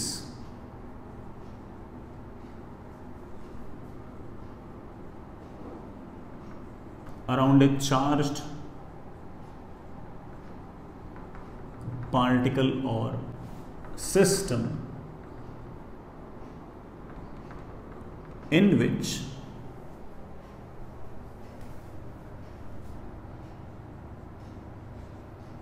they have their electric effects. They have their electric effects. अब इलेक्ट्रिक इफेक्ट्स कितने ज़्यादा होंगे इसको डिफाइन करने के लिए या फिर इसको रिप्रेजेंट करने के लिए हमने एक फिजिकल क्वांटिटी डिफाइन की, and that physical quantity is known as electric field intensity.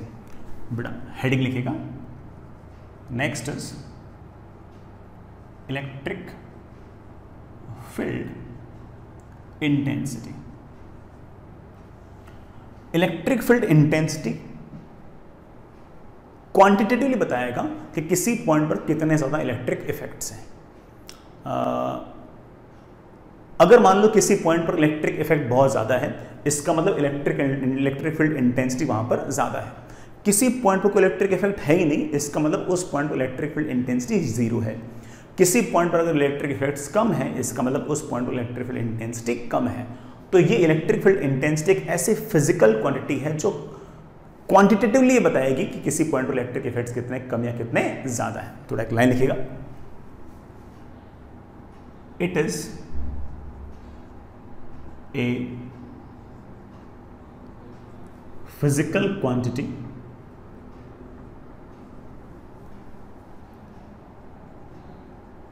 which tells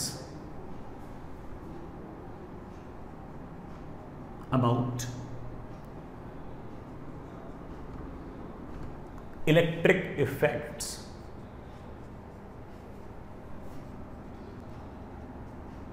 quantitatively। Value बताएगा, ठीक है ना, क्वांटिटी बताएगा कि इलेक्ट्रिक फील्ड इंटेंसिटी कितनी, सॉरी इलेक्ट्रिक फील्ड्स कितने ज़्यादा है। एक बात और बेटा, इसको पॉपुलरली है ना बेटा, मोस्टली हम लोग है ना इलेक्ट्रिक फील्ड शब्द से जानते हैं बेटा, चाहे अपनी शीट हो, अपनी डीपीपी हो, चाहे बेटा एचसीबी हो, चाहे बेटा एनसीईआरटी हो, चाहे इवन बेटा जे मेन चाहे जे एडवांस के पेपर हो, उन सब में इलेक्ट्रिक फील्ड इंटेंसिटी को इलेक्ट्रिक फील्ड भी बोला गया है बार बार। तो बेटा आप ऐसे कंफ्यूज ना हो कि सर ना इलेक्ट्रिक फील्ड वाले शब्द को इलेक्ट्रिक फील्ड इंटेंसिटी में यूज़ कर सकते हैं क्या? हाँ बेटा, कई बार है ना इलेक्ट्रिक फील्ड ही इलेक्ट्रिक फील्ड इंटेंसिटी से रिप्रेजेंट कर देते हैं। चलिए बेटा करते हैं, डिफाइन करते हैं कैसे इलेक्ट्रिक फील्ड इंटेंसिटी डिफाइन करते हैं। सुनिए बेटा, मान लीजिए कि ये कोई सिस्टम ऑफ चार्जेस है, इसके अंदर खूब सारे चार्जेस हैं, these are system of charges, और इन सिस्टम ऑफ चार्जेस के कारण मुझे किसी पॉइंट पर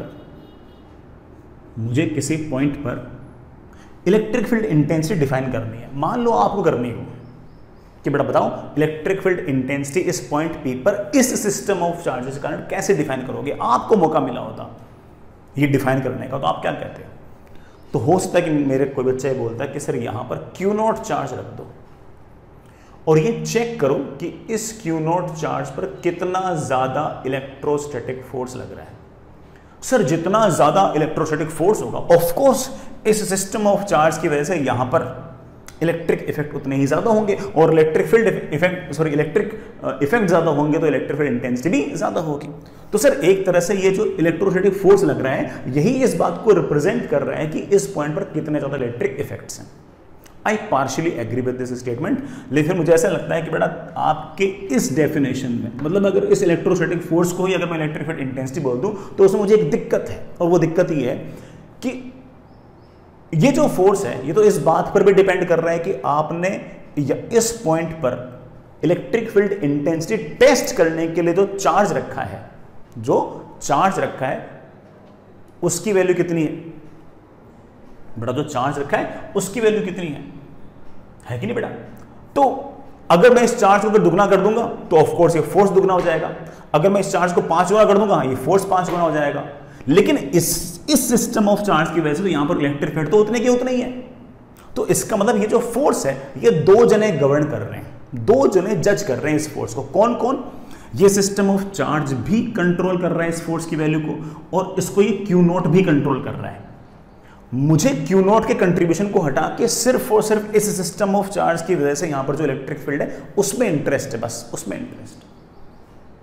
तो आप बोलोगे सर एक काम करो कि आप electric field at point P को डिफाइन कर दो, कितना इलेक्ट्रोस्टैटिक फोर्स ये Q0 चार्ज एक्सपीरियंस कर रहा है डिवाइड बाई ये Q0। जैसे ही मैंने इसको फोर्स को Q0 से डिवाइड कर दिया, वैसे जो Q0 का कंट्रीब्यूशन था वो तो हो गया गायब। सिर्फ और सिर्फ इस टर्म में किसका कंट्रीब्यूशन बचा? इसमें सिर्फ और सिर्फ कंट्रीब्यूशन बचा इस सिस्टम ऑफ चार्ज की वजह से। और ये वाली वैल्यू जितनी ज्यादा होगी ऑफ कोर्स बेटा जी इस सिस्टम ऑफ चार्ज की वजह से यहां पर इलेक्ट्रिक इफेक्ट उतने ही ज्यादा।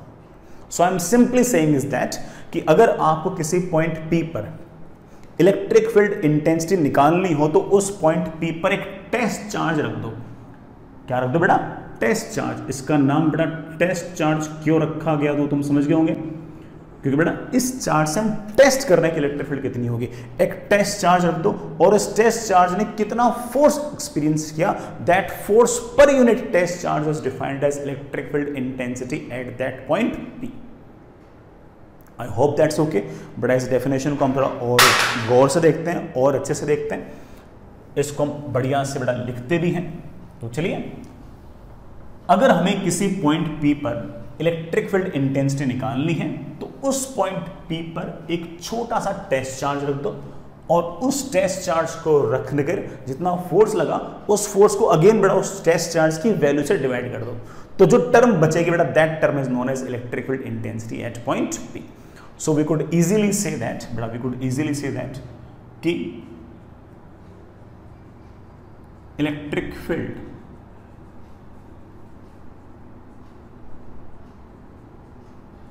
at a point P due to the whom system of charges is defined as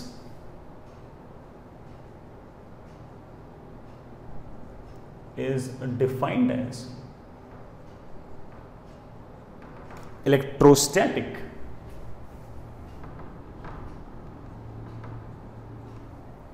force experienced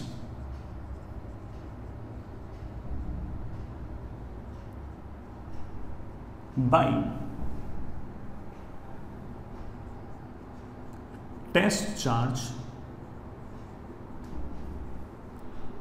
per unit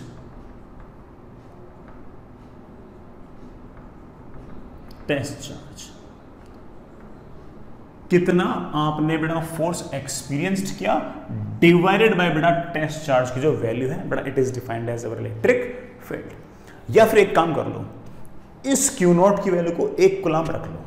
अगर मैंने इसे 1 कूलम रख लिया तो नीचे तो 1 आ गया, तो जो फोर्स की वैल्यू होगी बेटा वही आपकी इलेक्ट्रिक फील्ड की वैल्यू हो जाएगी। तो आप ये भी कह सकते हो कि it is force experienced by unit positive charge. बड़ा क्या बोला, यूनिट पॉजिटिव चार्ज। अगर इसकी वैल्यू 1 कूलम तो बेटा नीचे 1 आते बेटा, जो फोर्स की वैल्यू बेटा वही आपकी इलेक्ट्रिक फील्ड की वैल्यू। तो आप ये भी कह सकते हो बेटा सीधा लिख दो, electric field eight A point P due to system of charges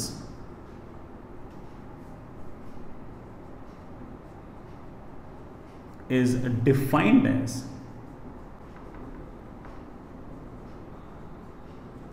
electrostatic force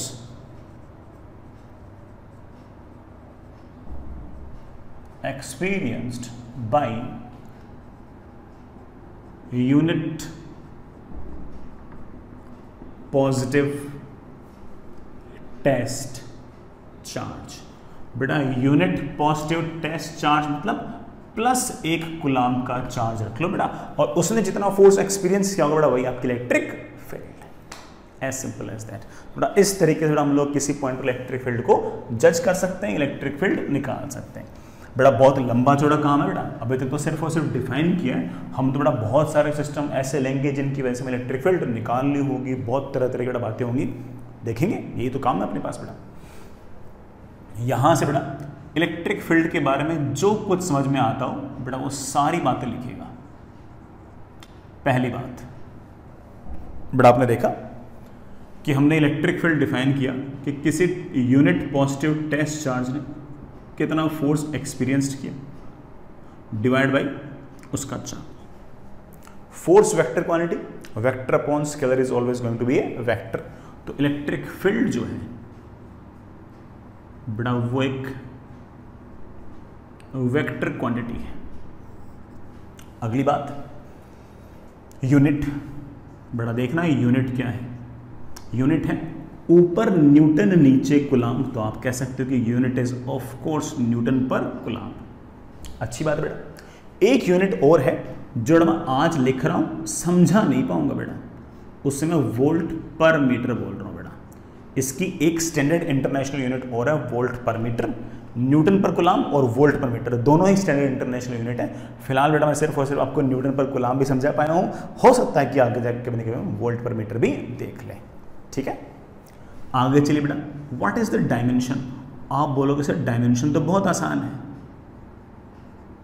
ऊपर तो फोर्स है बड़ा, फोर्स की डायमेंशन है mL/t-2, नीचे बड़ा चार्ज है उसकी डायमेंशन है IT, मेरे पास आ गया mL/t-3, mL/t-3 I-1 बेटा, दिस इज द डायमेंशन। आगे चलो बेटा, अगला पॉइंट, अगर मान लीजिए बेटा कोई Q0 charge is placed at a point having electric field E vector।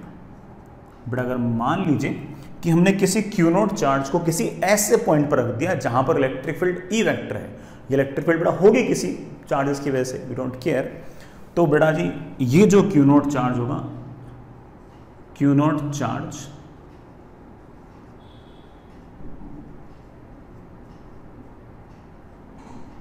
will experience a force F vector is equals to Q0 into E vector। बेटा मैं Q0 को ऊपर लिया, that is F0 is equals to Q0 into E vector। अगर बेटा किसी point पर E electric field है तो बेटा वहां पर अगर आप किसी Q0 चार्ज को अगर रख दोगे तो उस पर जो फोर्स आएगा बेटा that will be Q0 into E।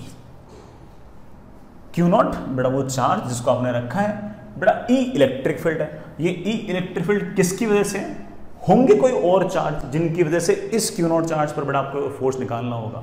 ये इलेक्ट्रिक फील्ड जो है ये Q0 की वजह से नहीं है, Q0 खुद पर फोर्स नहीं लगा रहा होगा, Q0 पर बाकी लोग फोर्स लगा रहे होंगे, तो बाकियों की वजह से वहां पर electric field multiply with Q0 का चार्ज। ऐसे नहीं कि Q0 के चार्ज को Q0 के इलेक्ट्रिक फील्ड से मल्टीप्लाई कर दिया, Q0 खुद पर फोर्स लगा रहा होगा, तो Q0 मल्टीप्लाइड बाई इस पॉइंट पर इलेक्ट्रिक फील्ड कितनी है, किन की वजह से, बाकी सबकी वजह से, बाकी जो भी उसके आस पड़ोस में है। तो बेटा इस तरह से आप उस पर फोर्स लिख सकते हो। एक बात तो बेटा, अगर Q0 की वैल्यू पॉजिटिव हुई तो फोर्स इलेक्ट्रिक फील्ड की तरफ होगा, अगर Q0 की वैल्यू नेगेटिव हुई, बेटा इतना तो हल्का फुल्का आपको वेक्टर आता ही है, तो बेटा आपका जो फोर्स होगा वो इलेक्ट्रिक फील्ड के अपोजिट होगा। तो अगला point,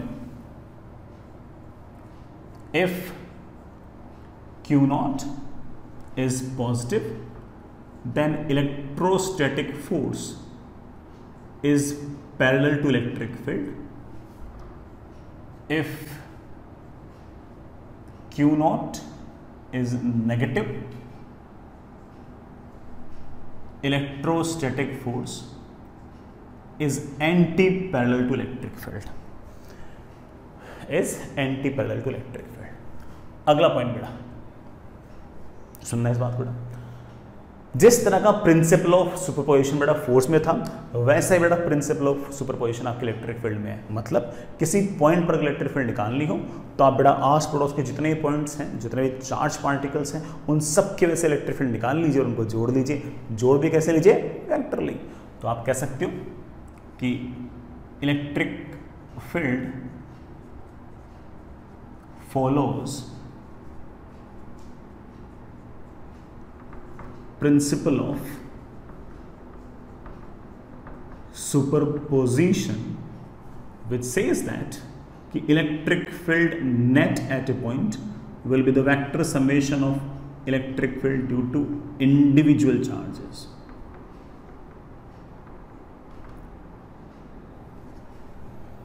due to individual charges। ठीक है बेटा, बढ़िया बात है।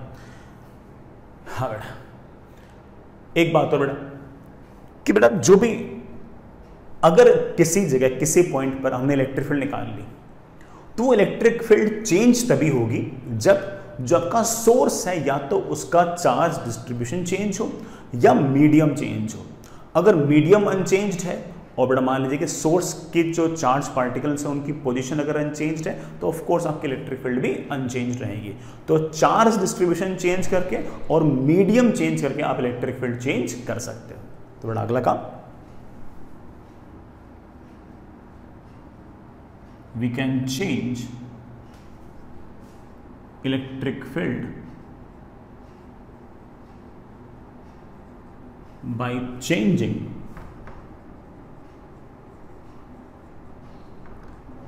charge distribution and by changing medium को चेंज करके और बड़ा चार्ज डिस्ट्रीब्यूशन को चेंज करके बड़ा हम इलेक्ट्रिक फील्ड को चेंज कर सकते हैं। I hope you get the point. चलिए बेटा आगे बढ़ते हैं। जो बेटा मैंने आपको बातें बताई हैं और खास तौर से जो डेफिनेशन बताई है, तो डेफिनेशन बेस्ड सवाल पूछ रहा हूं बेटा, कोई एक्स्ट्रा बात नहीं है, सिर्फ और सिर्फ सवाल इस बात का है कि आप लोग डेफिनेशन समझे हो या नहीं समझे, इसके अलावा बेटा कोई एक्स्ट्रा बात नहीं है। तो ये मान के चल लें कि this is a problem based on definition of electric field itself and nothing more than that. सवाल बेटा ऐसा है, सवाल बेटा ऐसा है, आपके पास बेटा ये कोई सिस्टम ऑफ चार्जेस है, इसमें खूब सारे चार्ज पार्टिकल्स बेटा पड़े हैं इसके अंदर, ठीक है ना, इसमें खूब सारे चार्ज पार्टिकल्स बेटा पड़े होंगे। यहां किसी पॉइंट P पर बेटा मुझे इलेक्ट्रिक फील्ड निकालनी थी, तो मैंने क्या किया, 2 microcoulomb charge placed at point P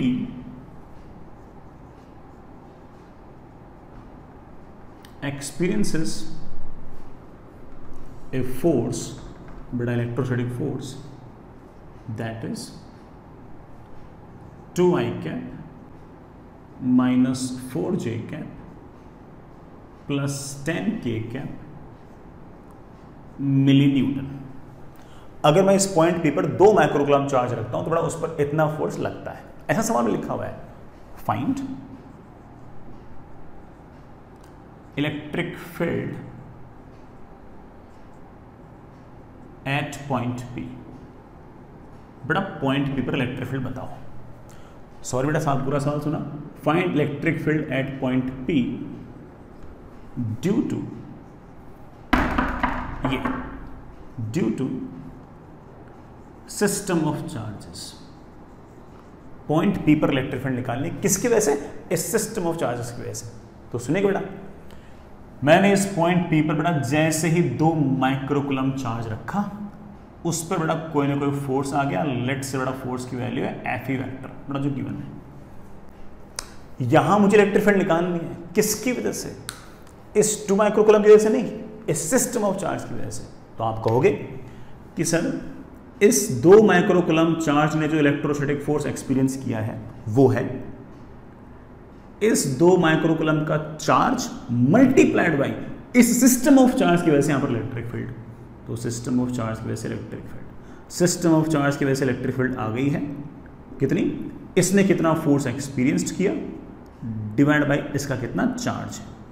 बेटा देखना, what is electrostatic force, that is 2I cap minus 4J cap plus 10K cap milli newton 10 raised to power -3 newton divided by बेटा चार्ज। बेटा charge is 2 microcoulomb, that is 2 into 10 raised to -6 coulomb. बेटा बताना क्या answer आ गया। बेटा मेरे ख्याल से आंसर आ गया I cap minus 2J cap plus 5K cap into 10 raised to power 3 Newton per coulomb. ये आपका आंसर। अब मेरा अगला सवाल लिखना नहीं है, मैंने इस पॉइंट P पर जो 2 माइक्रोकूलम चार्ज रखा हुआ था वो हटा दिया, फेंक दिया मैंने उसको। अब बताओ इस पॉइंट P पर इस सिस्टम ऑफ चार्ज की वजह से कितनी इलेक्ट्रिक फील्ड है। आपने बेटा मेरे ख्याल से मिनिमम आंसर सोच लिया होगा कि सर उतनी ही होगी। सिस्टम ऑफ चार्ज पार्टिकल्स तो पहले भी वैसे के वैसे थे, तो उनकी वजह से तो इलेक्ट्रिक फील्ड जितनी पहले थी वो इलेक्ट्रिक फील्ड बाद में। हाँ, उस इलेक्ट्रिक फील्ड को एक्सपीरियंस करने के लिए यहां पर चार्ज नहीं पड़ा, वो अलग बात है। रख दोगे तो वो फोर्स एक्सपीरियंस करने लग जाएगा, अगर नहीं रखोगे तो कोई बात नहीं।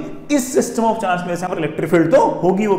यहां पर इलेक्ट्रिक फील्ड इस सिस्टम ऑफ चार्ज की वजह से होगी या नहीं होगी, इस बात पर डिपेंड नहीं करता कि उसको एक्सपीरियंस करने के लिए यहां पर चार्ज है या नहीं है।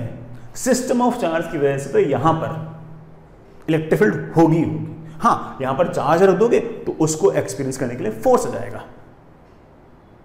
अगर आप चार्ज नहीं रखोगे तब भी इसकी वजह से यहां पर इलेक्ट्रिक फील्ड तो आएगी। तो मेरा अगला सवाल ये था कि अगर मैं 2 माइक्रोकूलम चार्ज को यहां पर ना रखूं तो बताओ यहां पर इलेक्ट्रिक फील्ड इस सिस्टम ऑफ चार्ज की वजह से कितनी होगी। तो आप बोलोगे सर इस सिस्टम ऑफ चार्ज की वजह से यहां पर इलेक्ट्रिक फील्ड जितनी पहले थी उतनी बाद में है, क्योंकि ना तो ये सिस्टम ऑफ चार्ज चेंज हुआ है ना ही कोई मीडियम चेंज हुआ है, इलेक्ट्रिक फील्ड तो चेंज नहीं होगी। Fair enough. अब अगला सवाल इसी का अगला सवाल हमारे बढ़िया आंसर आ चुके हैं बेटा। अब मैं अगला सवाल पूछ रहा हूं, इसी का अगला सवाल है, नया सवाल नहीं बेटा, जो आपने कर रखा है उसका next. At point P -5 microcoulomb charge is placed. -5 microcoulomb charge हमने रख दिया है। Find electrostatic force on it. इस पर कितना इलेक्ट्रोस्टैटिक फोर्स आएगा। वेरी सिंपल, जैसे मैंने इस पर -5 माइक्रोकूलम चार्ज रखा, -5 माइक्रोकूलम चार्ज रखते ही इस पर फोर्स आएगा। कितना आएगा, इसका तो चार्ज मल्टीप्लाइड बाई यहां पर इलेक्ट्रिक फील्ड। किसकी वजह से, इस सिस्टम ऑफ चार्ज की वजह से। और इस सिस्टम ऑफ चार्ज की वजह से इलेक्ट्रिक फील्ड हम पहले से निकाल चुके हैं। सिर्फ इलेक्ट्रिक फील्ड पहले वाली थी। अरे भाई, सिस्टम ऑफ चार्ज की वजह से यहां पर इलेक्ट्रिक फील्ड जितनी पहले बढ़ा उतनी ही बाद में, वो थोड़ी चेंज होगी कि यहां पर चार्ज रख रहे हो, नहीं रख रहे हो, गाय रख रहे हो, भैंस रख रहे हो, कुछ भी रख लो, ये सिस्टम ऑफ चार्ज जैसा पहले था वैसा ही अब है। तो जितने इलेक्ट्रिक इफेक्ट पहले थे उतने इलेक्ट्रिक इफेक्ट बाद में, चाहे तुम चार्ज रखो ना रखो, कितना भी रखो, क्या फर्क पड़ता है। तो यहां पर जो फोर्स आएगा बेटा that will be -5 × 10⁻⁻⁶ coulomb into, और बेटा इलेक्ट्रिक फील्ड कितनी अपनी, इलेक्ट्रिक फील्ड अपने पास है I cap -2J cap +5K cap into 10⁻³ Newton per coulomb. Coulomb से कूलम बेटा क्या हो गया, कैंसिल। और फोर्स की बेटा वैल्यू आ गई है बेटा, लिखा हो -5 अंदर जाएगा तो -5I cap +10J cap +25K cap into बेटा 10⁻³ न्यूटन। यहां मेरे बच्चे -5I cap +10J cap +25K cap, sorry बेटा +25 नहीं बेटा, माइनस जाएगा मतलब माइनस, मिली न्यूटन। बेटा मिली स्टैंड्स फॉर 10⁻³ ये बेटा फोर्स। सर इस -5 माइक्रोकूलम चार्ज को भी सर यहाँ से हटा दूँ तो यहाँ पर इलेक्ट्रिक फील्ड इस सिस्टम ऑफ चार्ज की वजह से क्या होगी। बेटा इलेक्ट्रिक फील्ड तो वही होगी जो मैंने निकाल रखी है। इलेक्ट्रिक फील्ड इस बात पर डिपेंड नहीं कर रही कि बेटा आप यहाँ पर चार्ज रख रहे हो या नहीं रख रहे हो। चार्ज रखोगे तो बेटा हाँ ठीक है, उस इलेक्ट्रिक फील्ड को एक्सपीरियंस करने के लिए चार्ज होगा तो उस पर फोर्स लग जाएगा, अदरवाइज बेटा आपका ना समझ गए होंगे इस बात को, ठीक है। इलेक्ट्रिक फील्ड तो रहेगी, इट्स ओके। आगे चलते हैं बेटा, ये बड़ा डेफिनेशन बेस्ड सवाल था बेटा, कोई मेरे पास बहुत अलग से बहुत बड़ा काम नहीं था, सिर्फ डेफिनेशन बेस्ड सवाल था। चलिए बेटा एक छोटा सा सवाल, अगेन बड़ा ट्रिवियल क्वेश्चन पूछ रहा हूं, आराम से कीजिएगा।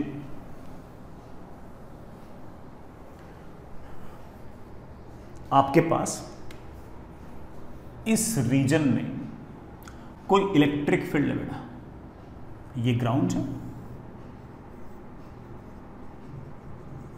ग्राउंड के आसपास बेटा कोई इलेक्ट्रिक फील्ड है, कितनी है किधर है ये नहीं पता, बस इतना पता है कि अगर मैं यहां पर कोई चार्ज रख दूं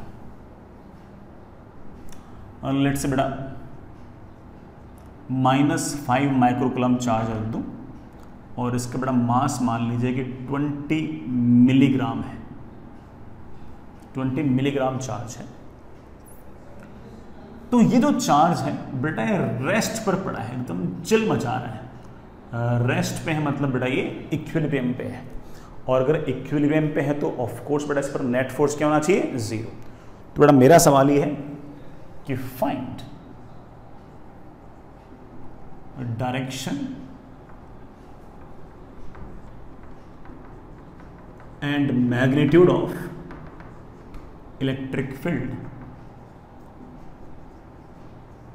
इन द रीजन। इस रीजन के अंदर बेटा direction and magnitude of electric field बताओ अगर ये आपका चार्ज पार्टिकल रेस्ट पे है तो। पहली बात तो बेटा ऑफ कोर्स इस चार्ज पार्टिकल पर नीचे की तरफ mg लगेगी, फिर भी नीचे नहीं आ रहा, नीचे नहीं आ रहा, इसका मतलब पक्की बात है इस पर कोई ना कोई फोर्स ऊपर लग रहा होगा। वो फोर्स कौन हो सकता है? तो आप बोलोगे सर सवाल की लैंग्वेज के हिसाब से ऐसा लग रहा है कि जरूर रीजन में कोई ना कोई इलेक्ट्रिक फील्ड होगी किसी और चार्ज की वजह से, और उसकी वजह से यहां पर कोई ना कोई इस चार्ज पार्टिकल पर फोर्स आ रहा होगा। Fair enough, it make some sense. पक्की बात है कि वो इलेक्ट्रिक फील्ड नीचे की तरफ है, क्योंकि इलेक्ट्रिक फील्ड अगर नीचे होगी तभी तो बेटा इस पर फोर्स ऊपर आएगा, क्योंकि ये वाला चार्ज पार्टिकल बेटा पॉजिटिवली चार्ज है, नेगेटिवली चार्ज है, तो आपको उससे नेगेटिवली चार्ज है। इलेक्ट्रिक फील्ड नीचे होगा तब तो फोर्स ऊपर आएगा, और उस फोर्स की वैल्यू होगी इसका तो चार्ज Q0 मल्टीप्लाइड बेटा आपकी इलेक्ट्रिक फील्ड, लेट्स बेटा इलेक्ट्रिक फील्ड इज E। क्या चाहते हो बेटा आप बोलोगे सर मैं तो नेट फोर्स 0 चाहता हूं, और 0 चाहता हूं, ऊपर का फोर्स बराबर नीचे का फोर्स, और हमारे पास बड़े आराम से आ गया Q0 into E is equals to mg। हमारे पास आंसर आ गया है E is equals to mg upon Q0। बेटा सिर्फ वैल्यूज पटकनी है, फटाक से आंसर निकाल लीजिए। हालांकि मुझे ऐसा लगता है कि आप लोग वैल्यूज रखने में भी गलती कर सकते हो, मैंने जानबूझ के वैल्यूज ऐसे दिए कि आप गलती करो। तो एक बार वीडियो पॉज करके बेटा वैल्यूज रख लो, फिर एक बार चेक कर लेना, ठीक है? मैं करता हूं। मास है 20 मिलीग्राम, तो 20 इंटू 10⁻⁻⁶ समझ गए होंगे। 20 मिलीग्राम है बेटा, मतलब 20 इंटू 10⁻⁻³ ग्राम्स। मगर बेटा ग्राम स्टैंडर्ड इंटरनेशनल यूनिट नहीं है बेटा, स्टैंडर्ड इंटरनेशनल यूनिट तो SI यूनिट तो kg है, तो इसको आप लिखोगे 20 इंटू 10⁻³ और 10⁻⁶ kg। Fair enough, kg into बेटा g, बेटा g की value 10 metre per second square upon charge, बेटा चार्ज है आपका 5 इंटू 10⁻⁻⁶ गुलाम। वापस से बेटा माइनस लिखाने की जरूरत नहीं है, माइनस का तो सिर्फ और सिर्फ यही रोल था, इतना ही काम था कि इलेक्ट्रिक फील्ड नीचे तो फोर्स ऊपर। और बेटा जैसे हमने इसको सॉल्व किया 10⁻⁻⁶ बेटा 10⁻⁻⁶ कैंसिल, बेटा 5 से गया कैंसिल 400, बेटा मेरे ख्याल से आंसर आ गया 400। ओ सॉरी बेटा 400 नहीं 40, sorry my fault, 40 kg meter per second square divide by coulomb, that is 40। बेटा kg meter per second square also known as newton, तो आपको that is 40 newton per coulomb, या बेटा 40 वोल्ट पर मीटर। बेटा ये हमारे इलेक्ट्रिक फील्ड, ठीक है ना, ये हमारे इलेक्ट्रिक फील्ड। समझ गया इस बात को? बहुत ही आसान सा काम बेटा, बहुत ही आराम से इत्मीनान से करने वाला काम था बेटा, कोई बहुत टफ काम तो ये था नहीं यार, है ना। आगे चलिए बेटा, आगे चलते हैं।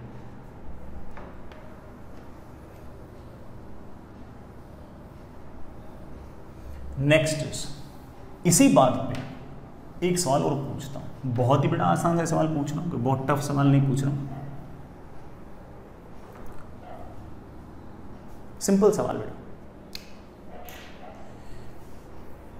बेटा मान लीजिए कि सिचुएशन ऐसी है, बेटा ये वर्टिकल में y एक्सिस और हॉरिजॉन्टल में x एक्सिस, बेटा mg वगैरह सब कंसिडर करना है। बस बेटा इस पूरे के पूरे रीजन में, बेटा पूरे के पूरे रीजन में इलेक्ट्रिक फील्ड भी है किसी चार्ज की वजह से। किसकी वजह से? तुम्हें इस बात की चिंता करने की जरूरत नहीं है। बेटा ये x एक्सिस, ये y एक्सिस, और पूरे के पूरे रीजन के अंदर बेटा इलेक्ट्रिक फील्ड है नीचे की तरफ E, और ये यूनिफॉर्म है बेटा, ये यूनिफॉर्म है मतलब हर जगह सेम है। यहां से बड़ा ओरिजिन से मैंने किसी m मास के q चार्ज के पार्टिकल को हॉरिजॉन्टल से u वेलोसिटी से फेंक दिया है, हॉरिजॉन्टल से एंगल थीटा पे। You know it very well कि इसका मोशन बेटा क्या होगा, projectile motion, parabola, mouth opening downwards. ठीक है बेटा। अब मैं क्या कह रहा हूं, मैं कह रहा हूं कि फाइंड इस चार्ज पार्टिकल के सारे मोशन की टाइम ऑफ फ्लाइट, प्यारे बच्चों, मैक्सिमम हाइट, स्पीड एट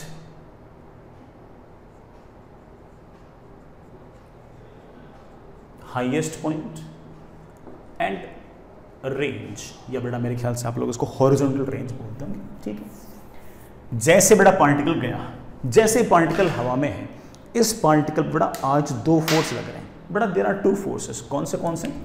जब भी पार्टिकल हवा में है तब उस पर ऑफ कोर्स mg तो लग ही रहा है, और एक फोर्स और लग रहा है। कौन सा बेटा? आप बोलोगे सर इलेक्ट्रिक फील्ड है नीचे, चार्ज तो सर पॉजिटिव जैसा लग रहा है, क्यों? तो नीचे की तरफ एक इलेक्ट्रोस्टैटिक फोर्स और आएगा और जिसकी वैल्यू होगी Q × E। ठीक है ना। This is the net force and this net force must be equals to mass into acceleration. बेटा जानबूझ के मैंने एक्सेलरेशन को जी इफेक्टिव लिख लिया है, चलेगा मेरे ख्याल से। तो यहां पर जी इफेक्टिव की वैल्यू आ गई है बेटा कितनी, G + QE/m। बेटा मैंने जानबूझ के जी इफेक्टिव के टर्म्स में लिखा है कि आपको ये आइडिया रहे कि ये सवाल तो काफी हद तक हमारे प्रोजेक्टाइल मोशन वाले सवाल जैसा सही है, बस जहां पर G था वहां पर G + QE/m आ गया। G भी कांस्टेंट था और ये G + QE/m भी कांस्टेंट एंड यूनिफॉर्म है। G constant, Q constant, E constant, M constant, सब कांस्टेंट। और नीचे की तरफ अगर एक्सेलरेशन कांस्टेंट है बेटा, वेलोसिटी ऐसे है, तो ऑफ कोर्स बेटा मोशन कैसा होगा, पैराबोला, माउथ ओपनिंग डाउनवर्ड्स, या फिर प्रोजेक्टाइल मोशन। आप जानते हैं कि इसके पास हॉरिजॉन्टल डायरेक्शन में जो वेलोसिटी होगी बेटा वो u cos थीटा होगी, और वर्टिकल डायरेक्शन में मेरे प्यारे बच्चों जो वेलोसिटी होगी बेटा वो u sin थीटा होगी। ये जो नीचे की तरफ जो एक्सेलरेशन आप मुझे बता रहे हो, कितना बता रहे हो बेटा? आप बता रहे हो G + QE/m। ये एक्सेलरेशन हॉरिजॉन्टल डायरेक्शन की वेलोसिटी पर किसी प्रकार का कोई प्रभाव नहीं डालेगा, क्योंकि बेटा ये वेलोसिटी हॉरिजॉन्टल में है और ये एक्सेलरेशन वर्टिकल में है। लेकिन ये वाला एक्सेलरेशन वर्टिकल डायरेक्शन की जो वेलोसिटी है उसको लगातार कम करेगा, कम करेगा, कम करेगा, कम करेगा, और हाईएस्ट पॉइंट पर तो वर्टिकल डायरेक्शन में वेलोसिटी 0 कर देगा। लेकिन हॉरिजॉन्टल में तो पूरे रास्ते ही मेरे बच्चे जानते हैं कि velocity will remain constant and that will remain u cos theta. तो कोई मुझसे पूछ ले कि सर हाईएस्ट पॉइंट पर स्पीड क्या होगी, तो बेटा हम लोगों ने शायद 11th क्लास में याद भी कर रखा होगा, मैंने आपको फिर से दिखा दिया है कि हाईएस्ट पॉइंट पर वर्टिकल डायरेक्शन में वेलोसिटी 0 हो जाएगी, लेकिन हॉरिजॉन्टल वाली u cos थीटा तो रहेगी, वो तो रहेगी। सर बाकियों का क्या बेटा? बाकियों का यहां से यहां तक के आने के टाइम को, यहां से चलते चलते यहां तक पहुंचने के टाइम को हम टाइम ऑफ फ्लाइट कहते हैं, और उसका फॉर्मूला होता है 2u sin θ/g। फिर याद आया कि आज नीचे G नहीं है बल्कि G इफेक्टिव है, तो मेरे बच्चे बोले सर सॉल्व करने की जरूरत नहीं है, ऐसे पटक दो आप तो, और हमारे पास आंसर आ गया 2u sin θ। G इफेक्टिव की मेरे बच्चों वैल्यू कितनी है, G + QE/m। Sir maximum height क्या होगी? अरे बेटा मैक्सिमम हाइट मतलब तो बेटा मुझसे ये वाली हाइट पूछ रहा है। बेटा ये वाली हाइट निकालने के लिए वैसे हम लोगों ने 11th क्लास में तो v² = u² + 2 × a × s किया था। आज आप कहोगे सर लगाने की जरूरत नहीं है। सर हमने मैक्सिमम हाइट का फॉर्मूला याद कर रखा है, u² sin² θ/2 times g। g नहीं बेटा, नीचे की तरफ तो g इफेक्टिव है, और g इफेक्टिव की वैल्यू है G + QE/m। सर ये रेंज क्या है बेटा? रेंज या फिर हॉरिजॉन्टल रेंज बेटा आपने नाम सुना होगा। This is the displacement along x axis while the ball is in air. जितनी देर तक बेटा आपका चार्ज पार्टिकल एयर में है उतनी देर तक उसने एक्स एक्सिस के अलोंग जो डिस्प्लेसमेंट किया है बेटा, इसको हम क्या बोलते हैं? Range. Again you don't have to find it, you just have to apply the formula. बेटा आपको सर हमने फॉर्मूला याद भी है बेटा, रेंज का शायद आप लोगों ने फॉर्मूला याद किया होगा, u² sin 2θ/g। सॉरी बेटा नीचे G नहीं है, क्या है बेटा? नीचे है G + QE/m। This is your range. बेटा दिस इज योर रेंज। तो बढ़िया है बेटा, अच्छा है, आराम से बेटा करने लायक सवाल था। आई होप बेटा सब लोगों ने कर भी लिया होगा। अगर कोई सवाल बेटा किसी दिन ऐसा आ गया कि ग्रेविटी फ्री स्पेस है, सिर्फ और सिर्फ इलेक्ट्रोस्टैटिक फोर्सेस ही कंसिडर करने हैं, तो उस केस में आपका जी भी नहीं आएगा, आपका जी नहीं आएगा, सिर्फ और सिर्फ बेटा कौन आएगा, QE/m आएगा। तो बेटा सारे सवाल इस तरह से आप कर सकते हो। मेन चीज तो कॉन्सेप्ट बेटा, अगर कॉन्सेप्ट समझ में आ गया फिर तो हम सारा काम वैसे भी निपटाए लेंगे। आगे चलिए।